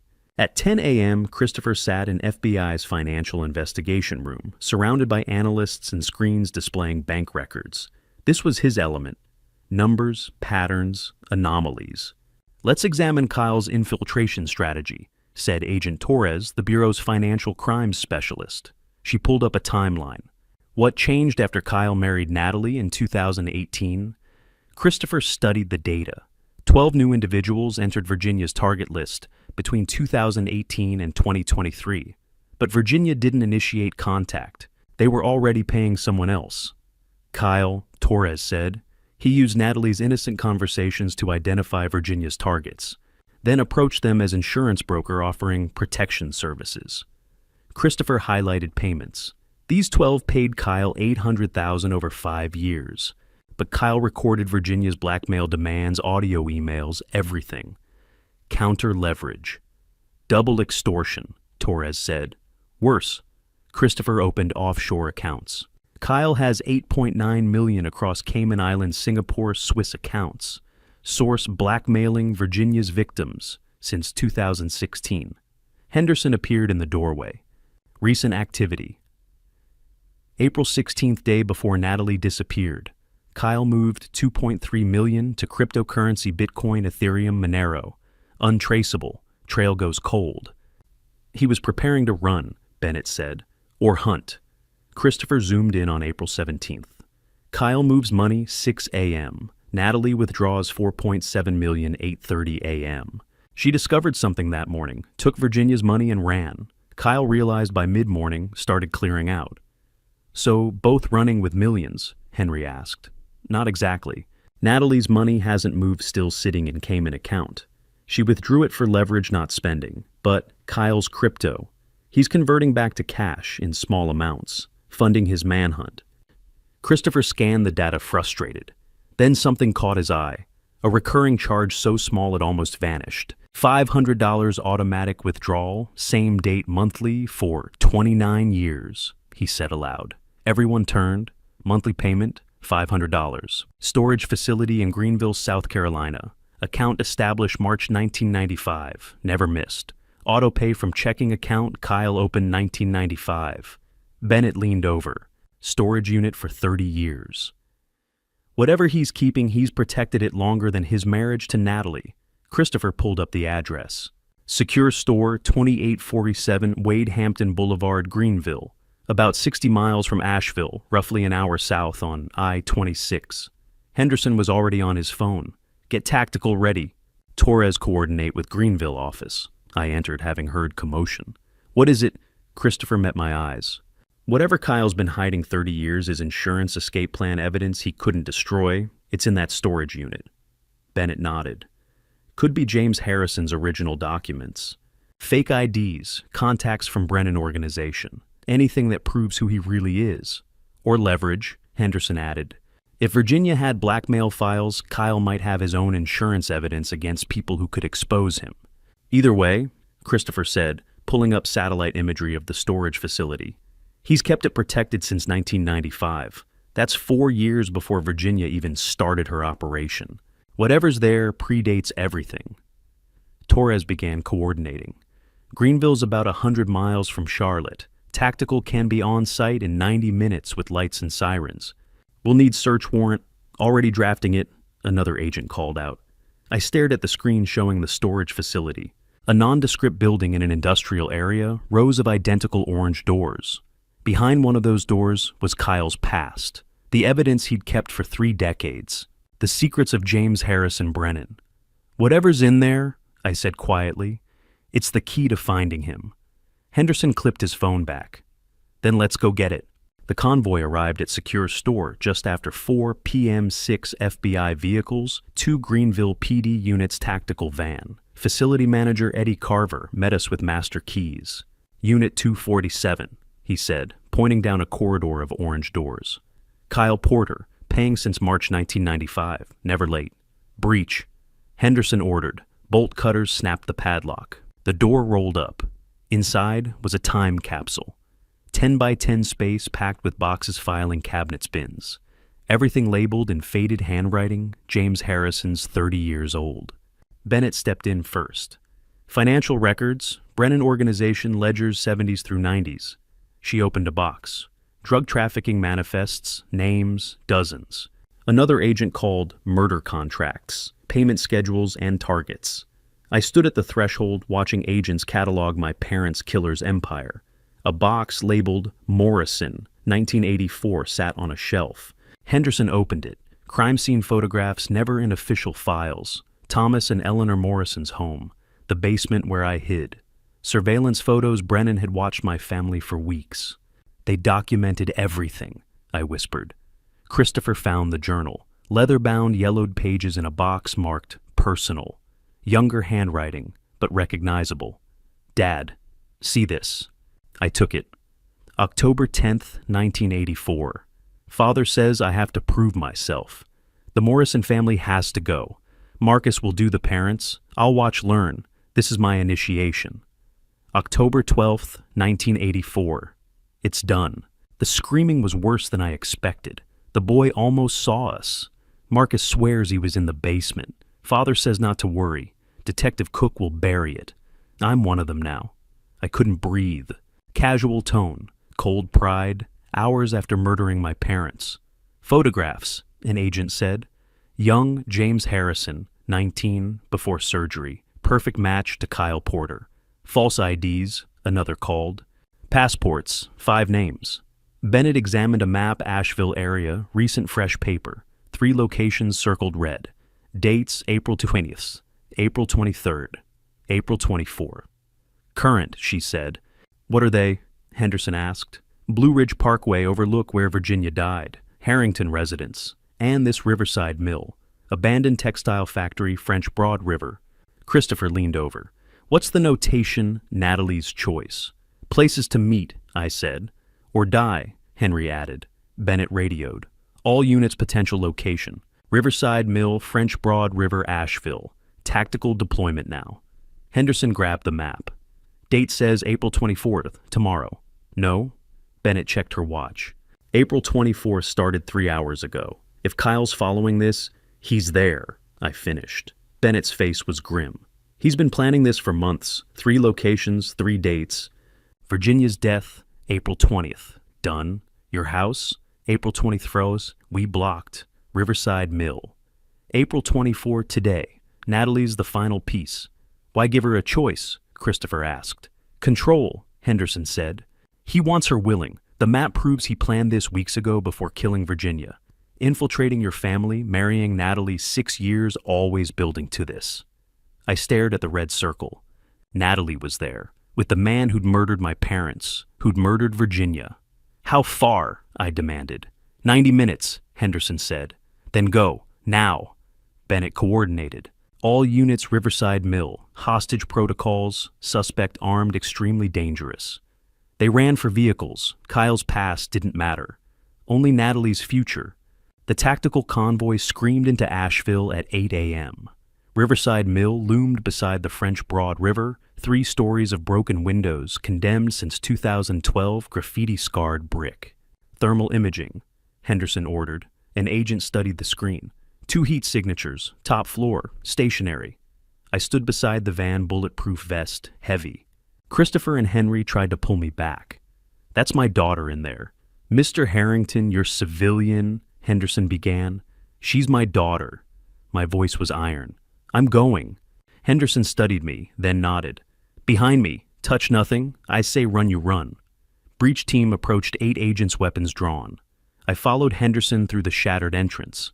Ground floor empty, rusted machinery debris. Second floor clear, holes in floorboards, decay everywhere. Stairwell to 3rd floor, narrow, treacherous. An agent raised his fist. Stop. Thin wire stretched across the 3rd step. Tripwire, he whispered. Bomb tech examined it. Flash bang, non-lethal but disorienting. They disarmed it slowly, 5 agonizing minutes. Clear. 3rd floor, vast open space, old textile machinery, morning light through broken windows. Center of the room. Natalie tied to metal chair tape over mouth wrists, bound behind her ankles, zip-tied. Alive. My heart lurched. Her eyes went wide, seeing me, not relief. Terror. Sweep, Henderson ordered. Agents fanned out. Clear! Clear! Clear! No Kyle. Bomb check. Tech swept chair floor beams. No explosives. They approached carefully. Bennett reached Natalie first, gently peeling tape from her mouth. Natalie gasped, tears streaming. It's a trap. He wanted you to come. He said if Dad didn't come today, he'd kill Olivia and Caleb. He knows where they are. My blood froze. He's been watching all of us. Knows Christopher's house, Angela's routine, kids' school. Natalie sobbed. He left me here as bait. Said you'd find the storage unit, find the map, come here. Counted on it. Bennett cut zip ties. Where is he? Not here? Natalie looked at me, eyes hollow with fear. He's at your house, Dad. Been watching the whole time, waiting for you to leave for agents to follow you here. My world tilted. My house. Kyle at my house, where Christopher's family stayed. Where Olivia and Caleb move. Henderson ran for stairs. All units to Harrington residence, officer down, possible hostage. We ran, down 3 flights through building into sunlight. Natalie stumbled beside me, freed but barely standing after days captive. Henry caught her, half-carried her to vehicle. Convoy roared to life. My phone buzzed. Text from unknown number. Come home. Graham Morrison. Time to finish what my father started. You have 20 minutes before I hurt the children. Come alone or they die. Henderson saw my face. What? I showed him the text. Bennett was already coordinating. ETA to Harrington residence, 15 minutes, code 3. He's had them for how long? Henry asked, voice shaking. No one answered. 15 minutes to my house. Kyle Porter, James Harrison, waiting there with my grandchildren, waiting to finish a 40-year-old murder. The convoy split at Riverside Mill. Half stayed with Natalie. The rest raced toward my house, sirens screaming. I sat in the lead vehicle beside Henderson. Bennett drove like a missile weaving through morning traffic. All units to Harrington residence. Henderson barked into the radio. Possible hostage situation. Static crackled. Perimeter team, no visual on suspect. Protection detail, respond. Silence. Protection detail, respond immediately. Nothing. Bennett blasted through a red light. Cars scattered. My phone buzzed. Kyle, 20 minutes. We'd already burned 5 just getting to the vehicles. 15 minutes left. The drive normally took 12, with Bennett driving maybe 10. Faster, I said. I am, she snapped, taking a corner hard. Perimeter, the radio said. Front door open. No movement. Hold. Wait for tactical, Henderson ordered. We screamed down Tunnel Road 70 in a 35. My phone buzzed again. 12 minutes. Tick-tock, Graham Morrison. He's watching, I said. He planned this, Henderson replied grimly. Lured us to the mill, knew we'd rush back. He's had the house since we left. Since last night. Kyle had my family for hours. We tore into the neighborhood. Neighbors stood frozen on lawns. The cul-de-sac was blocked with vehicles. My house looked wrong, front door hanging open. Christopher's car in the driveway, driver's door ajar. No movement. Bennett braked hard. I was out before the engine stopped. Wait, Henderson grabbed my arm. Let tactical. I pulled free and ran inside. Chaos. Furniture overturned. Angela's purse spilled, wallet, keys, shattered phone. Backpacks by the door. Olivia's pink Caleb's with superhero patches. Christopher's phone on the floor screen cracked. No blood, no bodies. Clear agents shouted through the house. Clear upstairs, clear. Empty. In the garage, Henderson found the protection detail, both officers unconscious, zip-tied, drugged, alive. He didn't kill them, Bennett said. Not a cop killer, just a family killer, Henry said quietly. Christopher stood beside him, staring at his broken phone. I moved through the house in a daze. Kyle had been here, taken my family. On the kitchen table lay a folded sheet of paper, my name on the front. I opened it. Graham Harrington, or should I say Graham Morrison. We need to talk. Come to where it all began. Alone. You have 1 hour, or your grandchildren join your parents. Where it all began, I murmured. Henderson read over my shoulder. Richmond? The Morrison family home. That was demolished in 1987, Bennett said. Not the house, Christopher said softly. Where his father's operation began. The Brennan estate. I checked the time. 8:40 a.m. 1 hour, 90 miles to Richmond. Kyle had Olivia, Caleb, Christopher, Henry, and Angela. I had no choice. We're not letting you walk into this alone, Henderson said. He said alone, I protested. And if you don't, he kills them, Bennett said. But he didn't say we can't follow at distance. Didn't say we can't set sniper teams or a full tactical perimeter. Christopher gripped my shoulders. Dad, you're not doing this by yourself. Your kids need you alive, Henry added. Mom died protecting you. Don't waste that. I looked at the note, at the threat against my grandchildren. 40 years ago, I hid in a basement while my parents burned. Not this time. Then let's go, I said, but I face him first. Henderson nodded. Agreed. 55 minutes to move. We ran for the vehicles. The race wasn't over. It was just beginning. Where it all began. The phrase burned as agents dug through old files and databases. The Morrison house was gone. So was the treehouse. None of it fit. He's not being symbolic, Bennett said. He means the literal epicenter of the Brennan operation. Christopher scanned Virginia's files. Here, William Brennan's primary residence. Marked Original Headquarters, 1975-1997. Bennett pulled records. 1847, Brennan Estate Road. Seized in 97, auctioned in 2001, abandoned by 2005. Current status, Henderson asked. Condemned. But she froze. Monthly payments since 2006. Estate maintenance services. Trace it, Christopher said. Bennett went pale. Shell company. Owner K. Porter Insurance Solutions. Silence. He's maintained it for 18 years, Henderson said. This was always the endgame. The satellite image filled the screen, a decaying mansion, overgrown grounds, dense woods. Isolated, defensible. Distance from Asheville, I asked. 374 miles, Bennett said. 5.5 hours normal, but he gave 1 hour, Henry said. He lied, Christopher realized, to force panic, to make mistakes. Natalie, wrapped in a thermal blanket, spoke hoarsely. He once told me every good plan ends where it began. Full circle. I understood then. Kyle intended to kill me at the Brennan estate, where his father had ordered my family's murder 40 years ago. We leave now, Bennett said, already coordinating. Full convoy, highway clearance, under 4 hours. I stood my sons beside me. He wants me late, I said. So he has justification. He doesn't know we found him. Henderson checked his weapon. Then we have one advantage. Surprise. Outside the convoy, assembled engines running, lights flashing. Somewhere in that ruined mansion, Kyle was waiting. And we were coming. My phone rang an unknown number. Agent Bennett raised her hand sharply. Answer it. We're tracing. I put it on speaker. The room went silent. Hello, Graham, Kyle said smoothly. Or do you prefer Morrison? My jaw tightened. Where are my grandchildren? Safe, for now. I heard movement on the line. Olivia's brave didn't cry much. Caleb's more sensitive. Keeps asking for his mother. I swear to God, you'll what Kyle cut in. You don't get to threaten me. I hold every card. Christopher and Henry are alive too, by the way. Check your basement. Henderson was already on the radio. Seconds later, he nodded grimly. Both my sons had been found zip-tied in the wine cellar, drugged but unharmed. Kyle continued calmly. Here's how this works. You come to me, alone, no federal escort, no wires, no tracking. Then I tell you the truth about your parents' deaths, and you make a choice.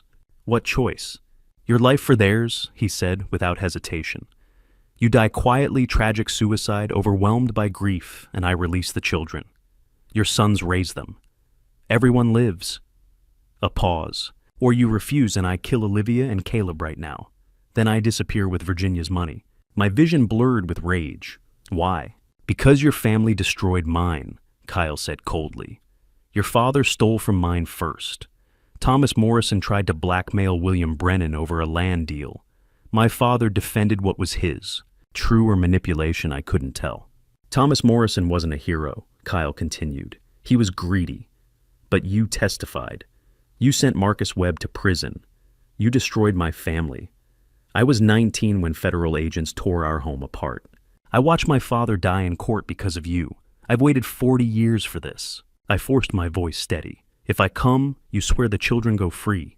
You have my word. I don't kill children. A beat. But I will if you force me. Bennett slid a note across the table. Stall him.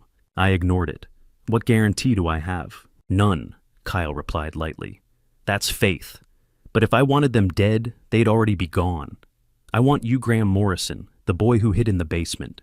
I want you to understand what you took from me. How do I know you really have them? There was shuffling then, a terrified voice. Grandpa! Olivia, I whispered, my chest breaking. Kyle returned. Satisfied 2 hours. Brennan estate. Come alone or they die. The call ended. Bennett turned to her team. Trace. Burner phone. One tower hit Henrico County, within 3 miles of Brennan estate. He's there, Henderson said, with the hostages. I stared at the phone, Kyle's words echoing. Your father stole from mine first. Absolutely not, Henderson said firmly. That's suicide. He'll kill you and the children. We can deploy HRT, Bennett added. Give us time surveillance negotiation. No. My voice was quiet but immovable. He's watching. If he sees federal movement, those children die. Christopher and Henry were brought upstairs, still unsteady from sedatives. Christopher stepped forward. Then we go with you. No, I met his eyes. Your father's. If I don't come back, Olivia and Caleb need you. This isn't negotiable, I said gently. 20 minutes of heated argument followed. Finally, a compromise. I would go to Brennan Estate alone within the 2-hour window. Federal teams would establish a perimeter 2 miles out, using long-range surveillance and thermal imaging. We can't get closer without alerting him. Bennett explained, pointing to a wooded ridge on the map. But we'll see everything from here. The tech team moved fast. Eyeglasses with a micro camera, a dental implant audio transmitter installed in a rushed field procedure that left my jaw aching. If you say the word Morrison, we breach, Henderson said. If your heart rate flatlines, we breach. If we lose signal for 60 seconds, we breach. Bennett pulled up Kyle's profile. He's a narcissist. He wants an audience. He'll talk. Let him. Find out where the children are. And if he shoots me on sight, I asked. He won't, Dr. Clark said calmly. He's waited 40 years. He needs you to understand him. That's his weakness. Christopher grabbed my arm. Dad, there has to be another way. There isn't. I held his gaze. This started with my family. It ends with me. Henry's voice cracked. We just found you. We can't lose you now. I pulled them into an embrace. I'm coming back. But if I don't tell Natalie I love her, tell Olivia and Caleb their grandfather died protecting them, like their grandmother did. Natalie sobbed quietly from the couch. Bennett checked the time. 15 minutes. I looked one last time at the satellite image of Brennan Estate, the decaying mansion isolated and waiting.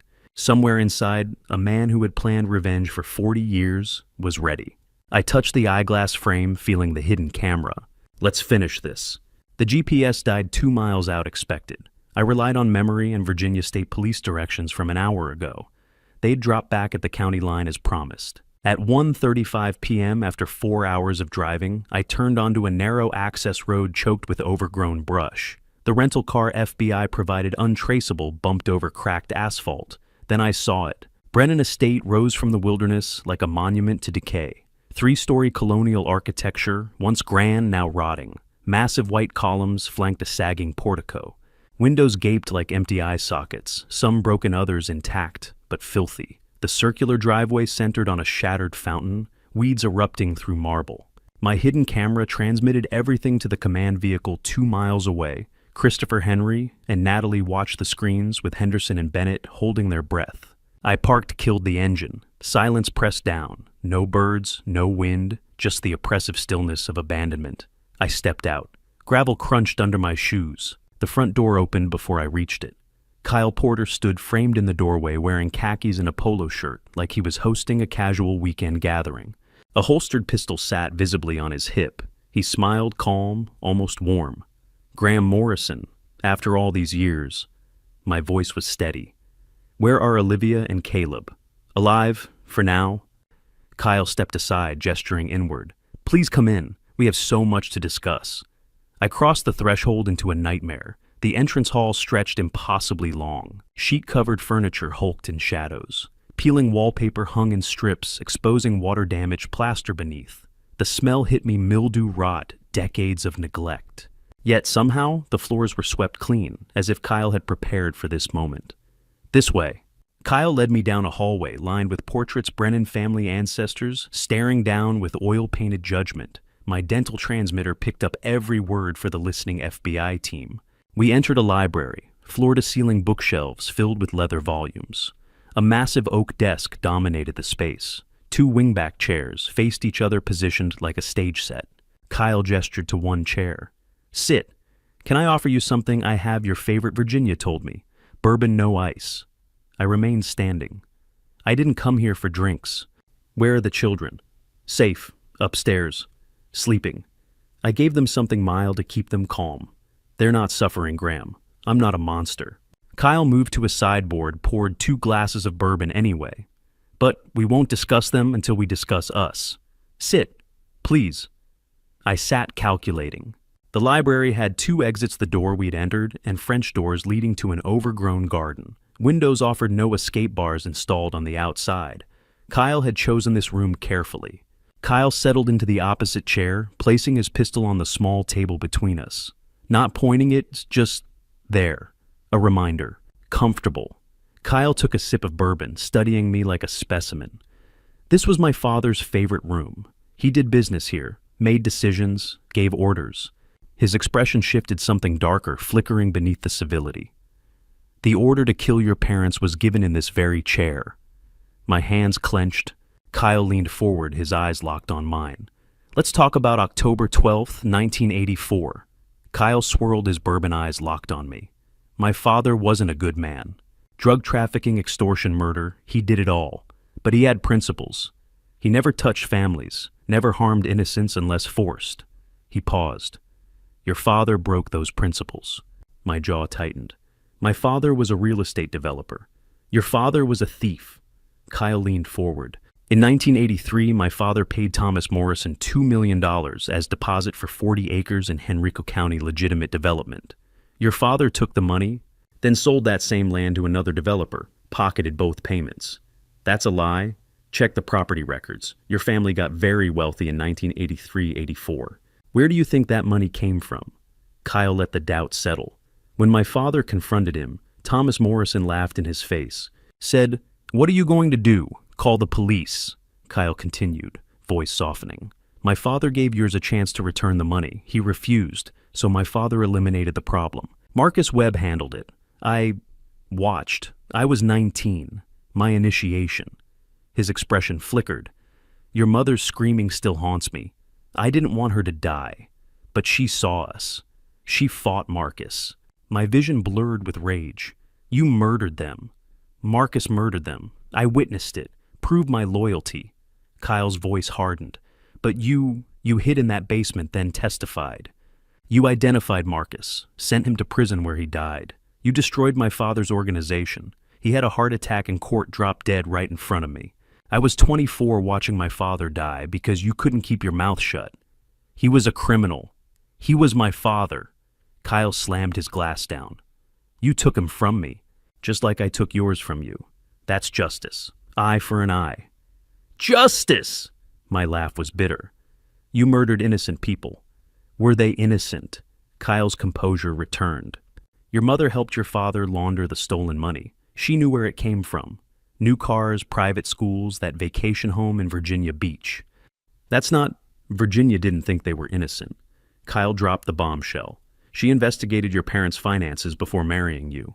Found tax evasion, fraudulent deals, offshore money laundering. He smiled. Want to know what Virginia discovered? My world tilted. Kyle walked to the French doors. Virginia spent 2 years digging into your past before approaching you. She knew who you were. She knew what your parents had done. And she married you anyway, not out of love, Graham, out of guilt. You're lying. She was the FBI analyst on your Witsec case. She saw everything, including evidence her superiors buried because it made the Morrison family look bad. Can't have your star witness's parents be criminals too. My hands trembled. Even if anything you're saying is true, and I don't believe it, that doesn't justify burning them alive. My mother was innocent. Kyle's smile turned cruel. Was she really? Virginia didn't think so. He paused. Do you want to know what Virginia discovered about your mother, Graham? The real reason she died? Kyle stood, walked to the bookshelf, and pulled out a file folder. Virginia's handwriting was unmistakable. Morrison family. The real story. He tossed it onto the table. Read it. My hands shook as I opened the folder. Inside were bank statements, property records, offshore account numbers, and Virginia's meticulous investigative notes spanning 2 decades. Virginia spent 25 years building leverage on my father's associates, Kyle said quietly. But she also investigated your parents. Want to know what she found? I couldn't speak. Your mother, Eleanor Morrison, knew about the land deal, he continued. She managed the company finances. She knew Thomas stole Brennan's money, and she helped hide it. Cayman Islands, Switzerland. Virginia found the accounts in 2019, still active. $1.8 million. No, I whispered. She wasn't innocent, Graham. She was complicit. Kyle's voice was calm, almost gentle. That's why she fought Marcus so hard the night she died. She wasn't protecting her life. She was protecting the account numbers hidden in her desk. I flipped through the pages. Photocopies of Eleanor's signature. Offshore transfers dated 1983 and 1984. Virginia's handwritten notes confirmed. Eleanor knew. Thomas didn't act alone. Why didn't Virginia tell me? My voice broke. Because she loved you, Kyle said, sitting back down. She wanted you to remember your parents as martyrs, heroes, but they were criminals. Graham like my father, like me, like what Virginia became. The room seemed to tilt. Everything I believed, my parents' innocence, my testimony, even Virginia's moral clarity collapsed. The difference, Kyle continued, is that I'm honest about who I am. I never pretended to be clean. I looked up. What do you want from me? I want you to understand. His gaze hardened. My father killed your parents because they betrayed him. You destroyed my father with your testimony. Virginia built an empire by blackmailing everyone connected to both our families. And now, here we are, two men ruined by the same greed. The children, I said quietly, they're innocent. Are they? Kyle tilted his head. They'll grow up and learn the truth, that their great-grandparents were thieves, that their grandmother was a criminal. Innocence is just ignorance, Graham. They're children. So were we, he replied. You when your parents died, me when I watched mine murder. I whispered everything I believed was a lie. Not everything, Kyle said. Virginia's love for you was real. She gave up her career, built that entire operation, and protected you for 40 years. His eyes darkened. That's what makes what she did to me unforgivable. I looked up sharply. What did she do to you? She turned my wife against me. Kyle walked to the window. After the Morrison murders, I ran. Changed my name in 1985. Went to UNC, MBA, insurance actuary. I wanted normal. I wanted out. He paused. My father died in prison in 1998. Stroke. I thought I was free. 14 years clean. Then he turned back. In 2016, I got an anonymous email. Blackmail, pay $100,000 or be exposed. I felt sick. I paid. Then another demand. Then another. $600,000 in 2 years. Loans, debt, panic. His jaw tightened. I hired a PI, traced it to Virginia Pierce Harrington, the FBI analyst. Your wife. She was protecting me, I said weakly. She was torturing me, Kyle snapped. I hadn't hurt anyone. I wasn't James Harrison anymore, and she punished me for sins committed at 19. Your father murdered my parents. Marcus murdered them, Kyle shot back. I witnessed it under orders. I was a teenager. Refusal meant death. Silence stretched. So I decided to destroy her peace like she destroyed mine, he said quietly. I researched her family, found Natalie, met her in 2017, married her in 2018. My blood ran cold. You used her. I infiltrated, he said. 6 years inside your family, holidays, birthdays. I watched you live in peace while Virginia destroyed my life. Kyle paced. Through Natalie's laptop, I accessed Virginia's files. 47 blackmail victims. I built leverage. If she exposed me, I'd expose her. Then why kill her? He stopped. Because she found out. January 2024. I begged her to stop. She said, justice has no statute of limitations. He looked at me. I couldn't go to police. I couldn't threaten her. So I eliminated the problem. You murdered her. I gave her justice, he said coldly. She took my peace. I took her life. I whispered, you cut her brake lines. I gave her a choice she never gave me, Kyle replied. Stop the FBI meeting or die. She chose to die. He leaned forward. So tell me, Graham, who's the monster? The boy forced to witness murder, or the woman who tortured him for decades? I forced myself to focus. The mission was simple, save Olivia and Caleb. Where are my grandchildren?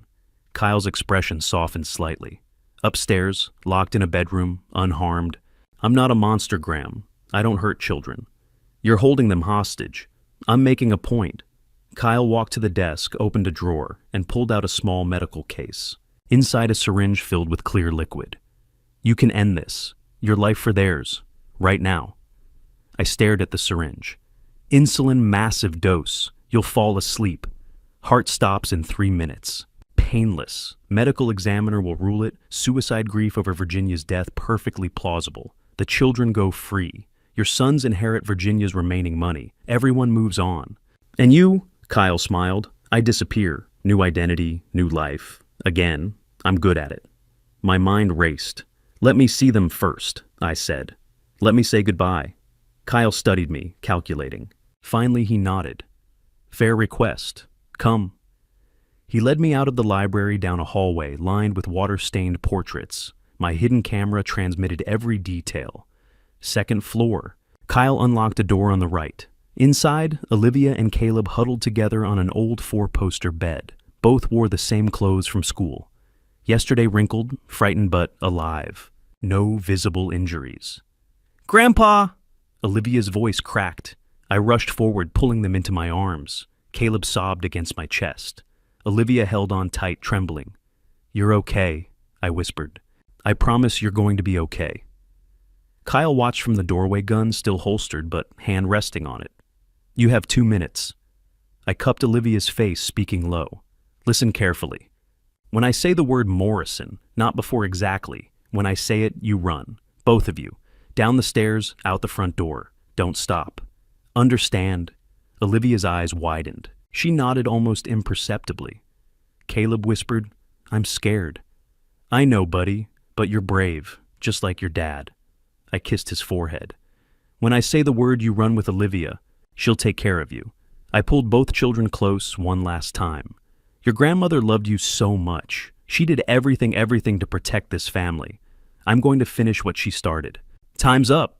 Kyle's voice was firm. I stood slowly, placing myself between Kyle and the children.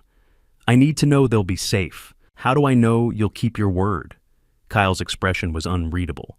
You don't. That's called Faith Graham.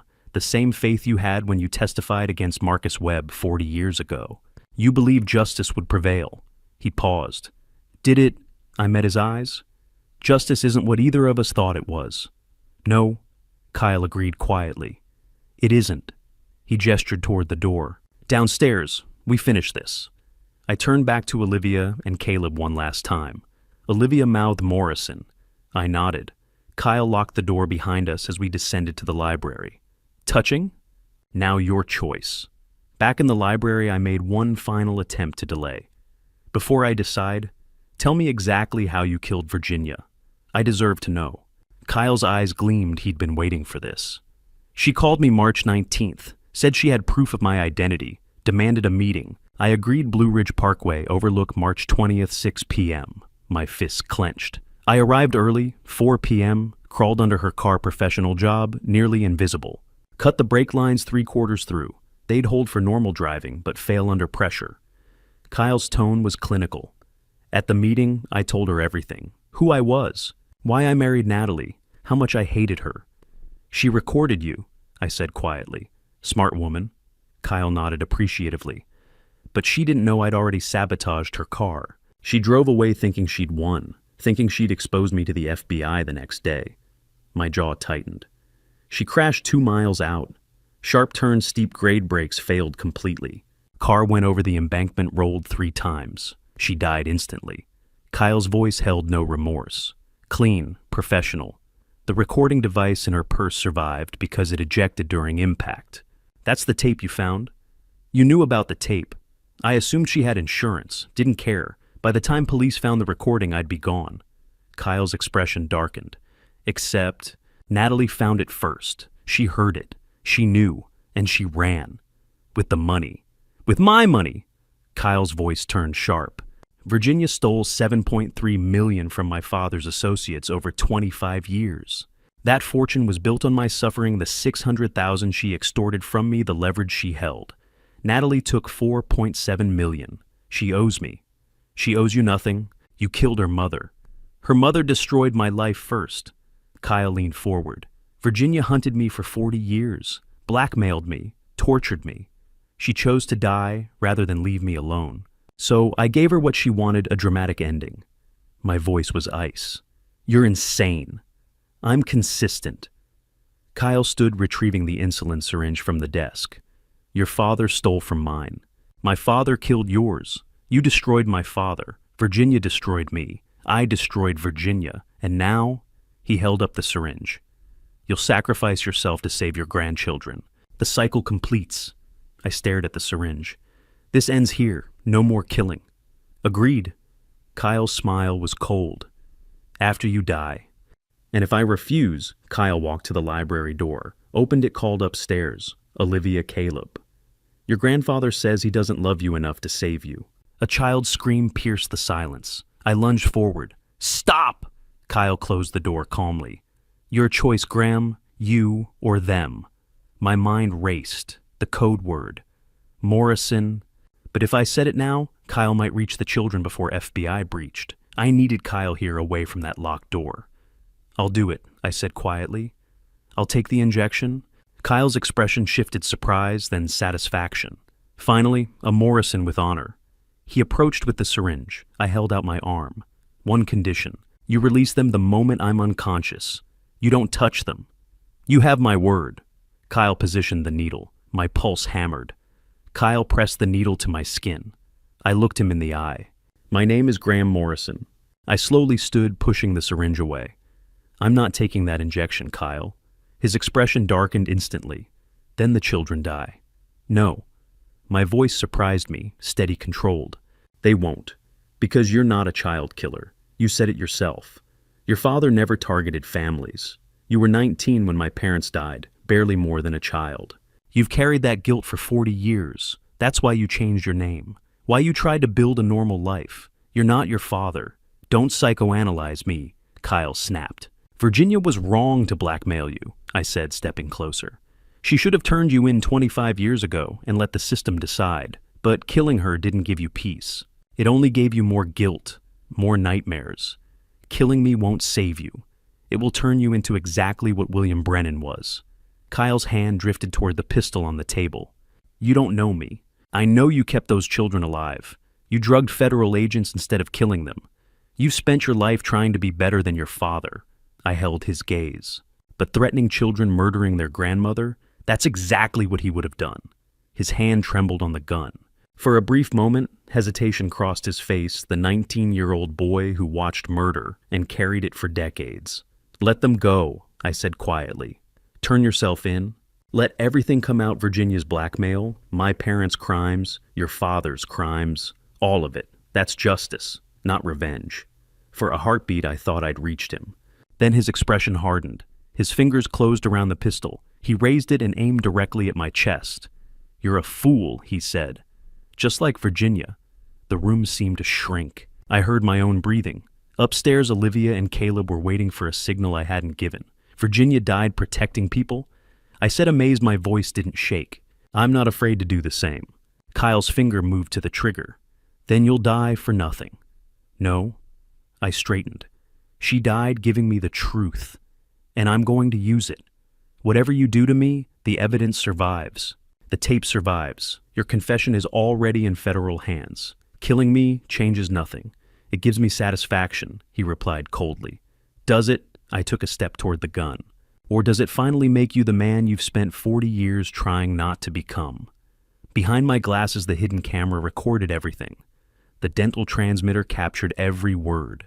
2 miles away, Henderson waited for my signal. I looked Kyle Porter, James Harris, and Brennan directly in the eyes. "My name," I said, clearly, is Graham Morrison, the code word. Kyle's eyes widened. His finger tightened. "And yours," I finished, "is James Harrison, the boy who watched his father destroy lives and the man choosing to do the same."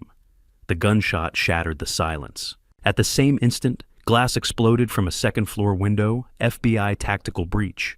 Kyle flinched, distracted for 1 critical second. I lunged, grabbing the heavy brass desk lamp. Kyle spun back and fired. The shot missed, slamming into a bookshelf. I swung with everything I had. The lamp struck his wrist. The gun flew across the room. "You were supposed to come alone." He snarled. "I did," I gasped. "They just followed." Kyle rushed me. He was younger, stronger. I was 65 and desperate. We crashed into furniture, struggling. My glasses, the hidden camera, flew off. Video was lost, but audio continued. Breathless impact, pain.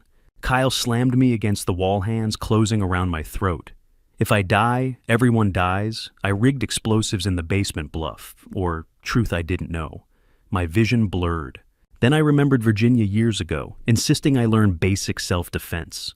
You never know when you'll need to protect yourself. I drove my knee hard into his groin.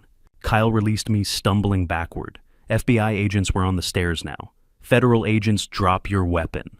The gun lay across the room. Kyle made his choice. "If I can't have justice," he shouted, "no one can."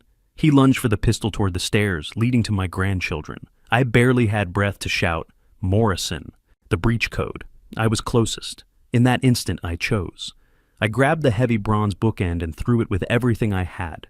It struck Kyle's head. He collapsed unconscious. The gun skidded away. The FBI flooded the room, weapons drawn. Kyle was restrained alive. Henderson appeared. "Are you okay?" I slid down the wall, throat bruised, blood on my lip. "Get my grandchildren out," I said. "Now!" Chaos outside the Brennan estate. FBI agents everywhere, ambulances, Virginia State Police. Kyle Harrison. Brennan, unconscious but alive, head wound bandaged, was loaded into an ambulance under armed guard. Bomb squads swept the house. No explosives found. Kyle had been lying. Upstairs, Agent Bennett personally brought Olivia and Caleb out wrapped in blankets. Caleb was frozen with fear. Bennett carried him whispering reassurances. I met them outside, dropped to my knees, pulled both children into my arms. "I was so scared, Grandpa," Olivia sobbed. "I know, it's over now. You're safe." Christopher and Henry arrived. They'd followed with the FBI convoy and ran to us. Family reunion tears relief trauma. Paramedics insisted on checking everyone. My throat was severely bruised, minor cuts. Olivia and Caleb had no physical injuries, but were clearly traumatized. Federal agents conducted brief interviews. Kyle had kept them locked in the room, but fed them, gave them water, didn't harm them physically. Natalie arrived by federal helicopter, rushing to embrace me and her brothers, another tearful reunion. Christopher hugged his wife Angela, who'd come with the federal escort. Henry stood slightly apart, processing alone. Henderson approached me as paramedics finished examining my throat. "We need to close this out. There's more to Virginia's story." I nodded, exhausted. "I know." Bennett joined us. "Kyle's cooperating, already asking for a lawyer, already offering testimony against remaining Brennan associates. He knows his only shot at avoiding death penalty is full cooperation." "The children?" I asked hoarsely. "We'll have child psychologists meet with them tonight. Gentle interviews, trauma-informed. They'll need therapy, but they're resilient." Bennett's expression softened. "You saved them, Mr. Morrison. Graham, you saved your family." The name felt strange. Morrison, after 40 years as Harrington. Christopher appeared at my side. "Dad, the doctors want you at the hospital. Your throat—" "I'm fine." "You're not fine." Henry's voice was firm. "You were nearly strangled. You're going to the hospital. We'll all go." I looked at my sons, both of them exhausted, traumatized, but standing strong. Behind them, Olivia held Caleb's hand, both wrapped in blankets beside Natalie. My family. Alive. Safe. "Okay," I said quietly. "Hospital. Then we finish this." Henderson handed me my recovered eyeglasses. The hidden camera lens cracked, but footage saved. "Everything's recorded. Kyle's confession, the assault, everything. It's over, Graham. You did it." I looked back at the decaying Brennan estate, where 40 years of secrets had finally ended. "No," I whispered. "Virginia did it.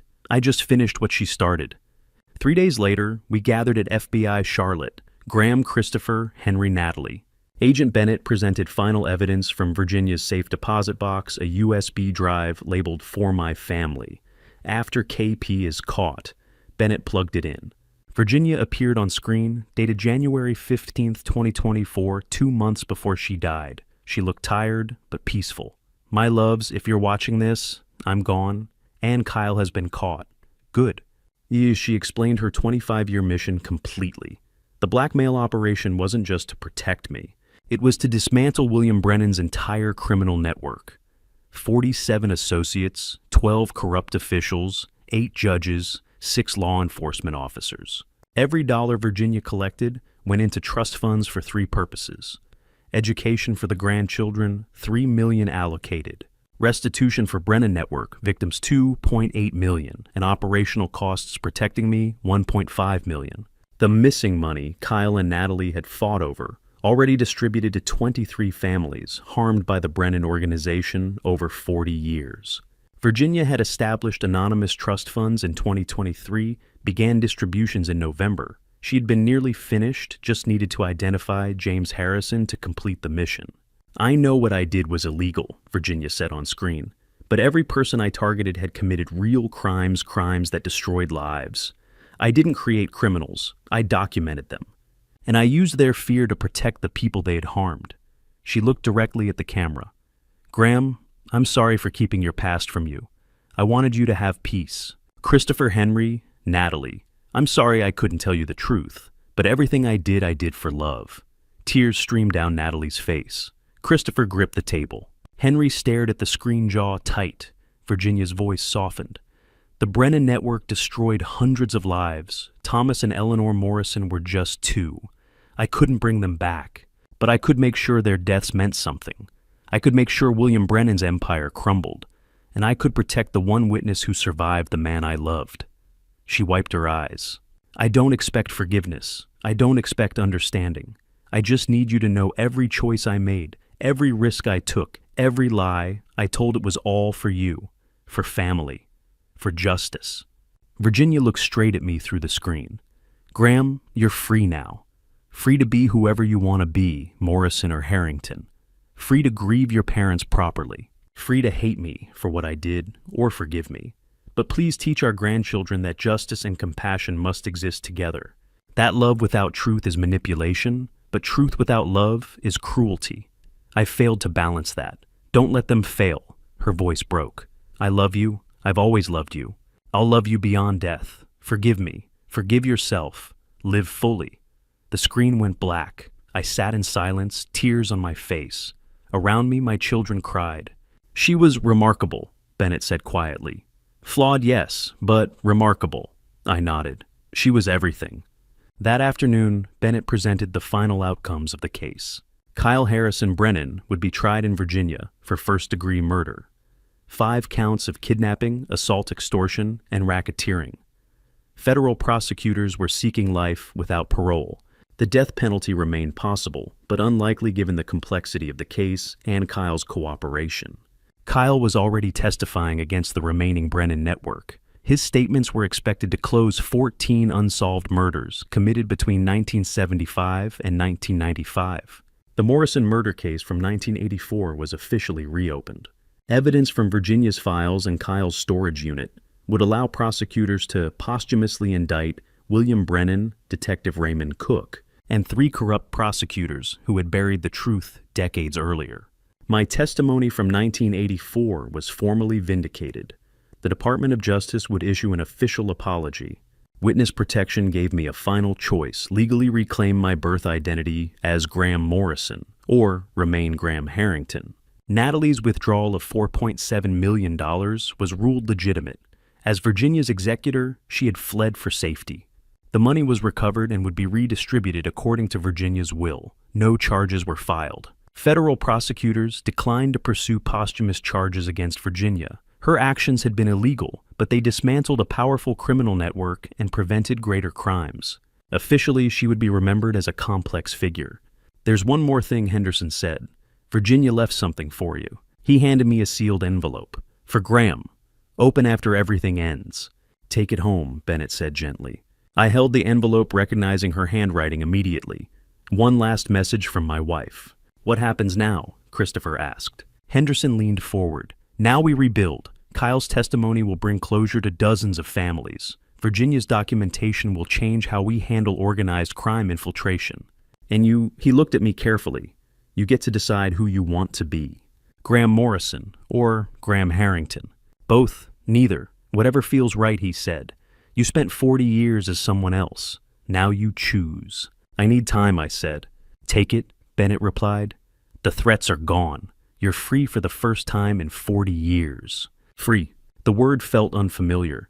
I had lived as Graham Harrington, built a life, raised children, loved a woman. But I had been Graham Morrison first, the boy who survived, who testified, who lost everything. I stood. Thank you for protecting my family, for finishing what Virginia started. She'd be proud of you, Henderson said, facing Kyle at the Brennan estate and saving those children that took courage. It took desperation, I replied, and love. Love and justice, Bennett said quietly. Her gravestone should say that. It will, I promised. That evening alone in the bedroom, Virginia and I had shared for 38 years. I opened her letter. 8 pages, her handwriting, dated February 2024. My darling Graham. If you're reading this, you know everything. She wrote that I now knew who I truly was, Graham Morrison. She confessed to 25 years of blackmail, manipulation, and crime, all done to protect me, avenge my parents, and destroy the network that murdered them. She admitted how it ended. Kyle killed her. She wasn't angry at him. She was angry at herself. She wrote that in her pursuit of justice, she had lost compassion, that she had become what she hated, someone who destroyed lives in the name of righteousness. She wrote about us, meeting in 1985, our wedding in 1986, Christopher and Henry's births, adopting Natalie. Every memory was real. Her love had never been a lie. The only lie was a mission keeping my past from me. She apologized for stealing my right to know myself. When she met me, I was healing. I had forgotten the worst of the trauma. I was happy. She couldn't bear to drag me back into pain, so she carried it alone. She built walls of secrets around me, keeping me safe inside a prison I never knew existed. Now she wrote I was free. Free to choose my name, free to grieve properly, free to hate her or forgive her. She asked only one thing that I teach our grandchildren, that justice and compassion must exist together. Love without truth is manipulation. Truth without love is cruelty. She had failed to balance the two. The letter ended simply. I love you. I've always loved you. I'll love you beyond death. Forgive me. Forgive yourself. Live fully. Your Virginia. I sat on the bed holding the letter to my chest. For 40 years, Virginia had carried the weight of my stolen identity. She had sacrificed her career, her integrity, and finally her life for love. Who was the monster? None of us. All of us. We were people shaped by trauma, chasing justice, making impossible choices in the name of love. I looked at her photograph on the nightstand. I forgive you, I whispered, and I'll finish what you started the right way. 6 weeks after Kyle's arrest, our family gathered at the dining table for the first time since March. Christopher, Angela, Olivia, Caleb, Henry, and Natalie were all there. The empty chair beside me felt heavy. Christopher had insisted. Mom would want us together. Our therapist said rituals mattered. Trauma had to be shared to heal. Angela cooked Virginia's lasagna. Olivia and Caleb sat close. Henry poured wine, his hands steady again. Natalie looked present, fully present for the first time in weeks. I want to say something, I began. We had been through hell. Kyle's crimes, Virginia's secrets, truths we never wanted to know. Virginia had made terrible choices. She lied, she blackmailed people. That was undeniable. She had also loved us fiercely, protected us, died for us. Both were true. Christopher admitted his anger. She could have gone to the FBI. Instead, she played vigilante and paid with her life. But would the system have protected us? Natalie asked quietly. Or buried it again like they did in 1984? We would never know. Henry asked the question he feared most. Did Mom marry Dad out of guilt? No, I said firmly. Guilt may have brought her to me. Love kept her with me.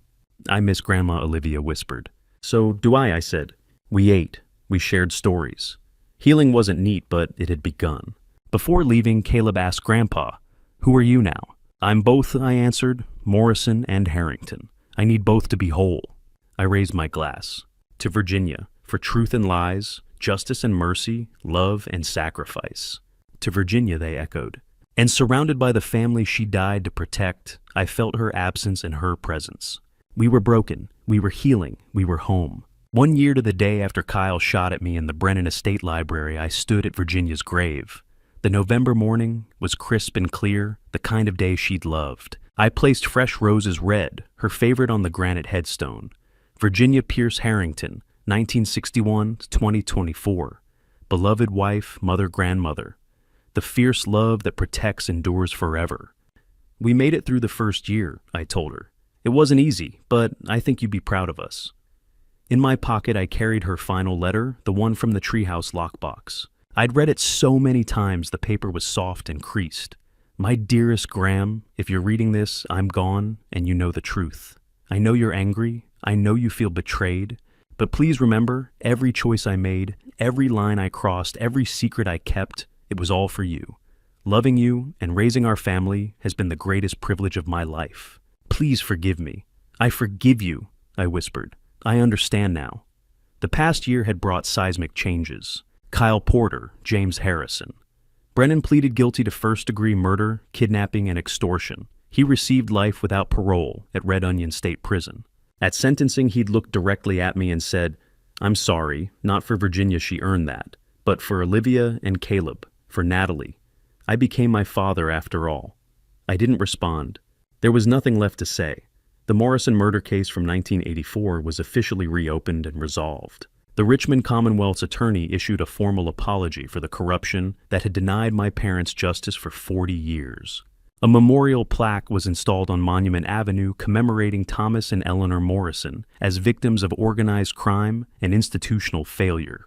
Christopher and Angela had survived their crisis. Marriage counseling and determination kept them together.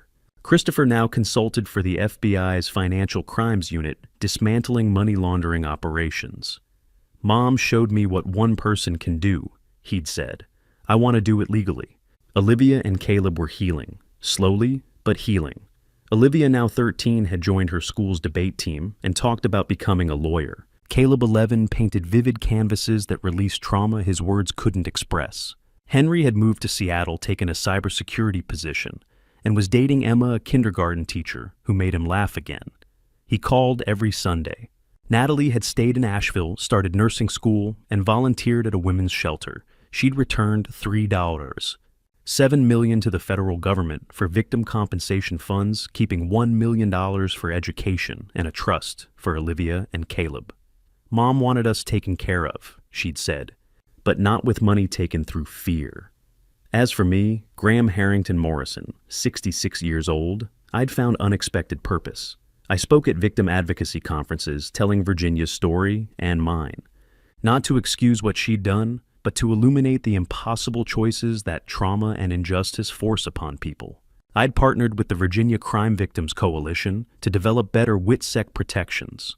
I'd testified before the state legislature on criminal justice reform. I'd returned to Richmond, bought a house near where I was born, close to my parents' memorial. I'd come full circle, but unlike Kyle, I was building instead of destroying. The kids are coming for dinner tonight, I told Virginia's headstone. All of them. Angela's making your lasagna. We're going to tell stories about you, the good ones and the complicated ones. Olivia painted you standing in front of a sunset smiling. Behind me, I heard car doors. Christopher, Henry, Natalie. They'd come to stand with me to mark this day together. Ready, Dad? Christopher asked gently. I looked at Virginia's name one last time. Yeah, I'm ready. Mem, we walked back to the cars together, a family scarred but unbroken, choosing love over bitterness, hope over despair, light over the darkness Virginia had lived in to keep us safe. Above us, the November sky stretched vast and blue, full of promise.